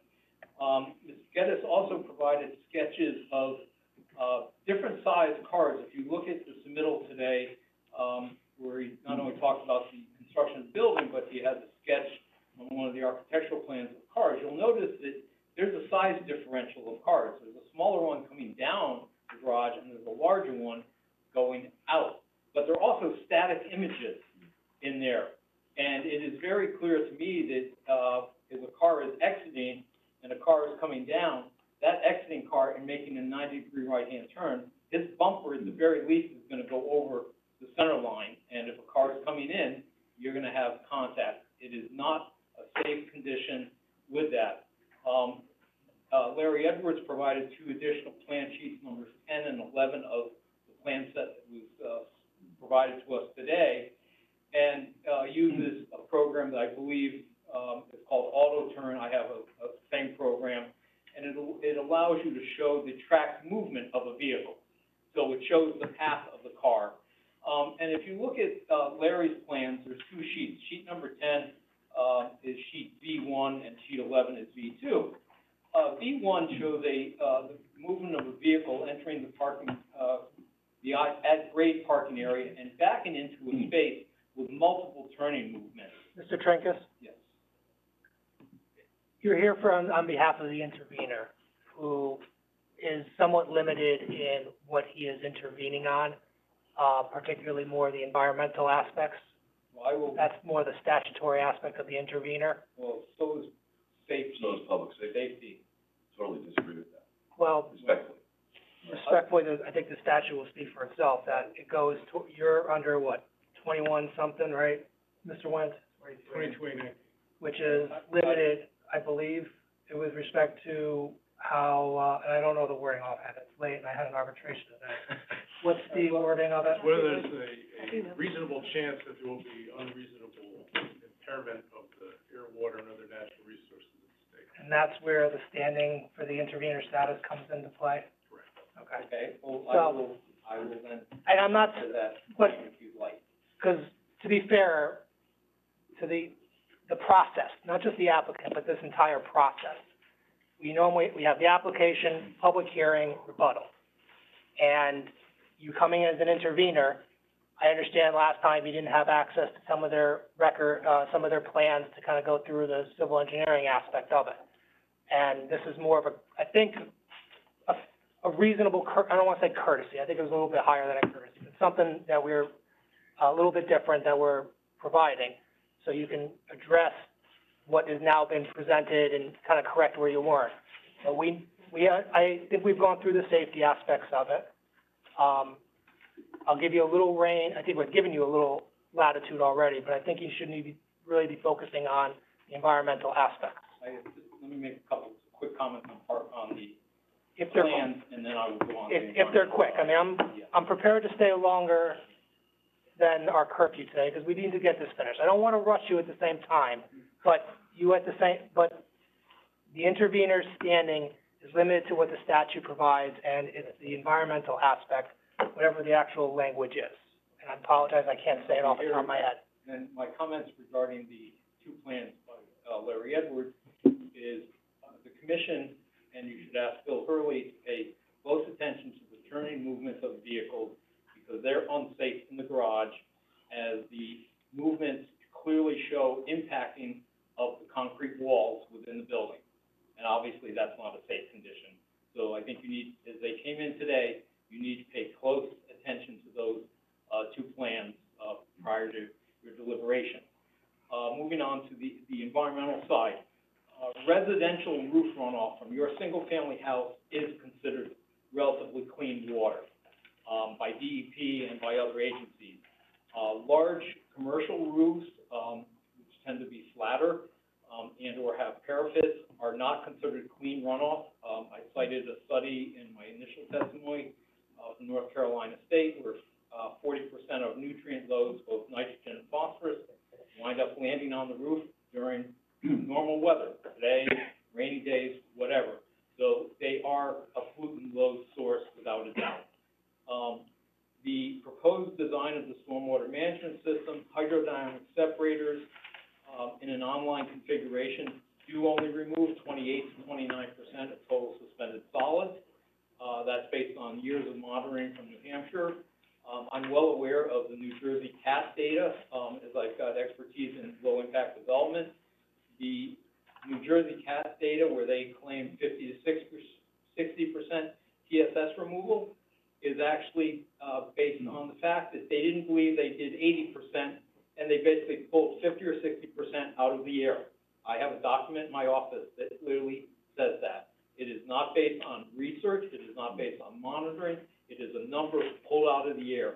UNH's data is based on a 9-acre parking lot. It runs through various treatment systems, and it's monitored the inflow going in and out of the separators. When it's in an online configuration, which is what the applicant proposes, where there's one pipe in, one pipe out, the efficiency drops from 75% to 28 or 29%. So, as that's the only treatment system here, they do not come close to meeting the DEP goal of reducing TSS pollutant loads by 80%. Now, an infiltration practice is primarily to put water back into the ground. According to the applicant and the test logs, which now are up online, there's underlying sandy gravel material here. Well, water moves very quickly through sand and gravel and provides minimal, if any, treatment. So once the water goes into the ground, it's moving. That's why years ago there were many gas stations where tanks leaked in sand and gravel areas, and the gasoline plumes were extensive and caused significant environmental harm because the water just moves quickly through it, and there is absolutely no treatment of the runoff. The applicant stated tonight that, well, some sediment might accumulate in the bottom of the infiltration practice. Well, if sediment's accumulating, you're going to clog the infiltrator surface at the bottom of that, and at some point, it's not going to infiltrate any longer. But the only treatment practice they have is the separator, and it does a real poor job of addressing the non-point source pollutant load. We heard Mr. Edwards tonight say that the rain garden was asked to be added by the engineering department. Well, there's no runoff being directed to the rain garden except what appears to be whatever falls on it. Well, whatever falls on it is not very dirty because it's coming simply from the sky. rain garden on this site is quite honestly called greenwashing. It looks green, it doesn't do anything. It's not providing any water quality benefit, and if you eliminated it, it wouldn't change it. But the bottom line is you will have increased pollutant loads, metals and hydrocarbons. It will go through that separator, will be discharged to the infiltration galleries, and will go into your shallow groundwater. And ultimately, all your groundwater from the railroad area is heading down towards Long Island Sound and will ultimately get to the sound with pretty much no degree of treatment whatsoever. We also cited the last meeting the increased nutrient loads of nitrogen, phosphorus, primarily nitrogen, which has been well documented by groups like Safe and Sound, of impacting tidal grasses. It will increase nitrogen loads, will kill tidal grasses, which then make the wetland soils more exposed to wave action and erosion, and there is an environmental impact. It is very common, and whether the source of nitrogen is close to the sound like here, or it's up in Ridgefield or Reading, and comes down this way through the river systems, it still impacts the sound. There is clear an environmental impact. That's why there is such a concern about nitrogen in stormwater, because treatment plants, they can treat it at a treatment plant. Non-point source runoff is a greater concern hitting the sound than the wastewater discharges from treatment plants. To correct some misrepresentations by the applicant, the DEP manual clearly states the water quality volume must be captured and treated. Not just held, it must be treated. In this case, it may be held in the infiltration gallery for a few seconds. If it is coarse sand, as the applicant is claiming, water, as soon as water starts going in there, it's going to start infiltrating. It's not going to sit around very long, and therefore there's no treatment provided for that.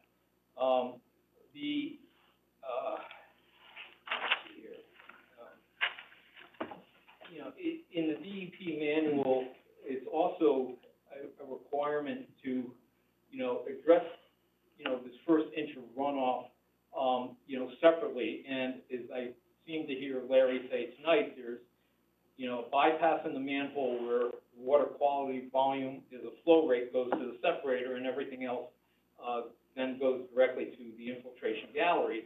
And I guess my question is if the gallery system does get clogged, how does the water get back out to the sample street?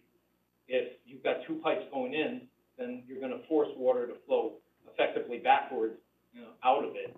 I don't quite see how that is going to work from the technical side.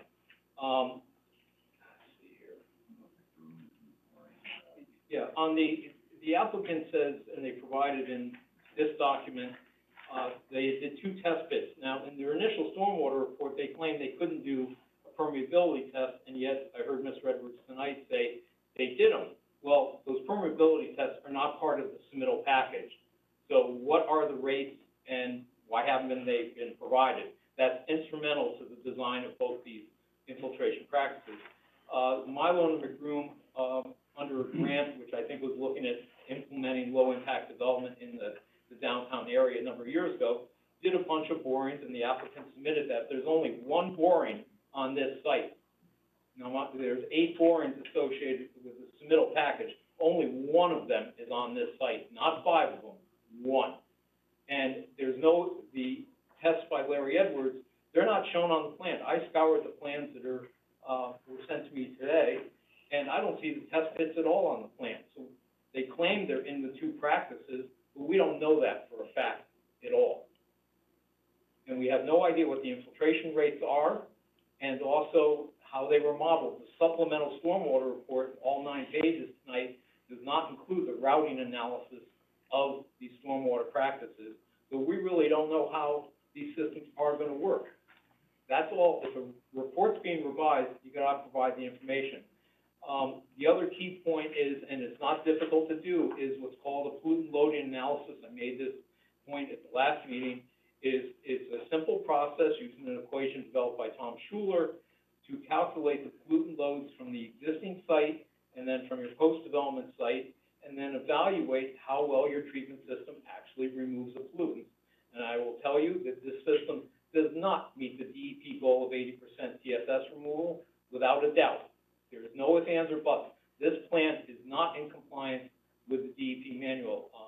I disagree with Mr. McManus. I know Jim well. I have hired him to do wetland delineation, for projects that I have, but this plan does not meet the DEP criteria at all and will result in increased pollutant loads being discharged either to surface water via the town drainage system or via the groundwater. It will cause environmental, impacts, via the groundwater or surface water. There is no doubt.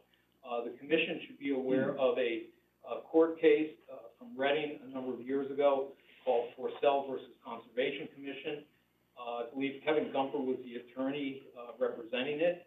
And the summary of Forsell, at the appellate court was when you have one expert opinion, like a soil scientist saying there's no wetlands on the site, you have to accept his opinion as gospel.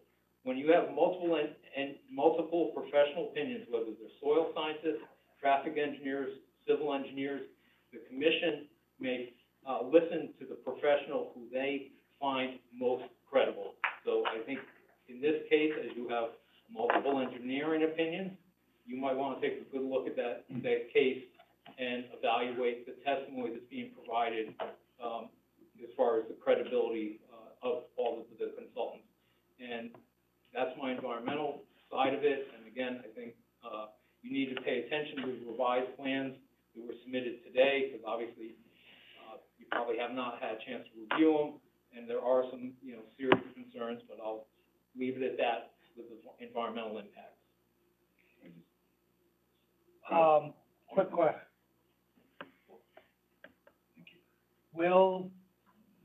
One of their arguments was that the current site will not increase pollutants any more than what the proposal will not increase pollutants any more than what is already currently there, meaning they're actually going to be a net decrease. Any thoughts on that? You don't have an assessment to show what those values are, so that argument is unsupported. Even just the general idea that there is, the current site as it is, I can see the parking lots and this and that. You have mostly gravel or broken up pavement, without there, or possibly dirt. There's nothing. And smaller building roofs. Contrary to the claim that, there's no infiltration occurring, if it's not a hard surface, paved or asphalt roof, then likely you will get some infiltration occurring through the soil. And as the upper soil layers are not native sand and gravel or disturbed soils, or known as eudorphan, there might be some treatment within that. But you also don't have, at least when I was there, there wasn't a lot of vehicle movement in and out of that area. So the pollutant loads may be a lot less than what is going to be generated by this particular site. But without an assessment, a statement like that is simply unsupported. It's a common equation to use. It's not difficult. There's plenty of data out there if the design professionals care to find it. Any other questions?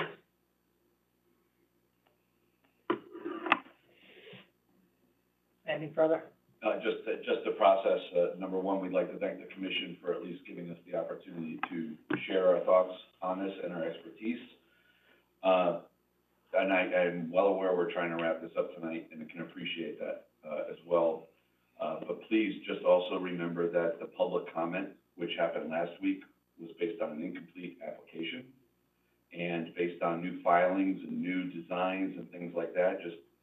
I caution you to, and would include myself, opining on anything regarding the application, not just the environmental aspect of this. It's something to be concerned about, because like I said, this design seems to be changing by the day. And I think that the applicant has rights, but I believe the town of Fairfield also has rights to at least public comment on things that are constantly moving goalposts and a changing design. It would be nice if they can have some public comment on the actual final design plan and how they can make comments on things that are not complete. I have a question for Mr. Trinkos, same one that, Commissioner Braun. In your professional opinion, would this application unreasonably impair the natural resources of the state of Connecticut? Yes. Thank you. I mean, I'll simply say, this commission, as we always do, exercise due diligence in reviewing applications. It is not uncommon for rebuttal to have additional information that answers questions in the public comment. So, and I believe. What about the sign changes? I mean, Mr. Getz didn't even know how many units he had. Well, and then, Respectfully. yeah, and then we kind of went back to where we were. Well, that was with Attorney But Smith. I don't want to get back and forth. I mean, it's not unusual for this to happen. Nothing strikes me that there's new information. This is most all, as far as I can tell, was rebuttal information, that's provided. Even if it was, we often see things that are scaled back, that are within the footprint of an application, and that's not unusual either. I speak in generalities, but in general, I think what we've done here is fair, in line with what we do in our practices. And I don't see any need for You don't have further to comment. answer me. You're fine. No, I'd say it for the record. As usual, the applicant gets the last word. Attorney Smith, if you can. Can I say it? You want me over No. there? Yeah, well, It'll be very brief. just go there just to get on the, camera. That's the only reason, is just to get on the camera. Got it, okay, thank you.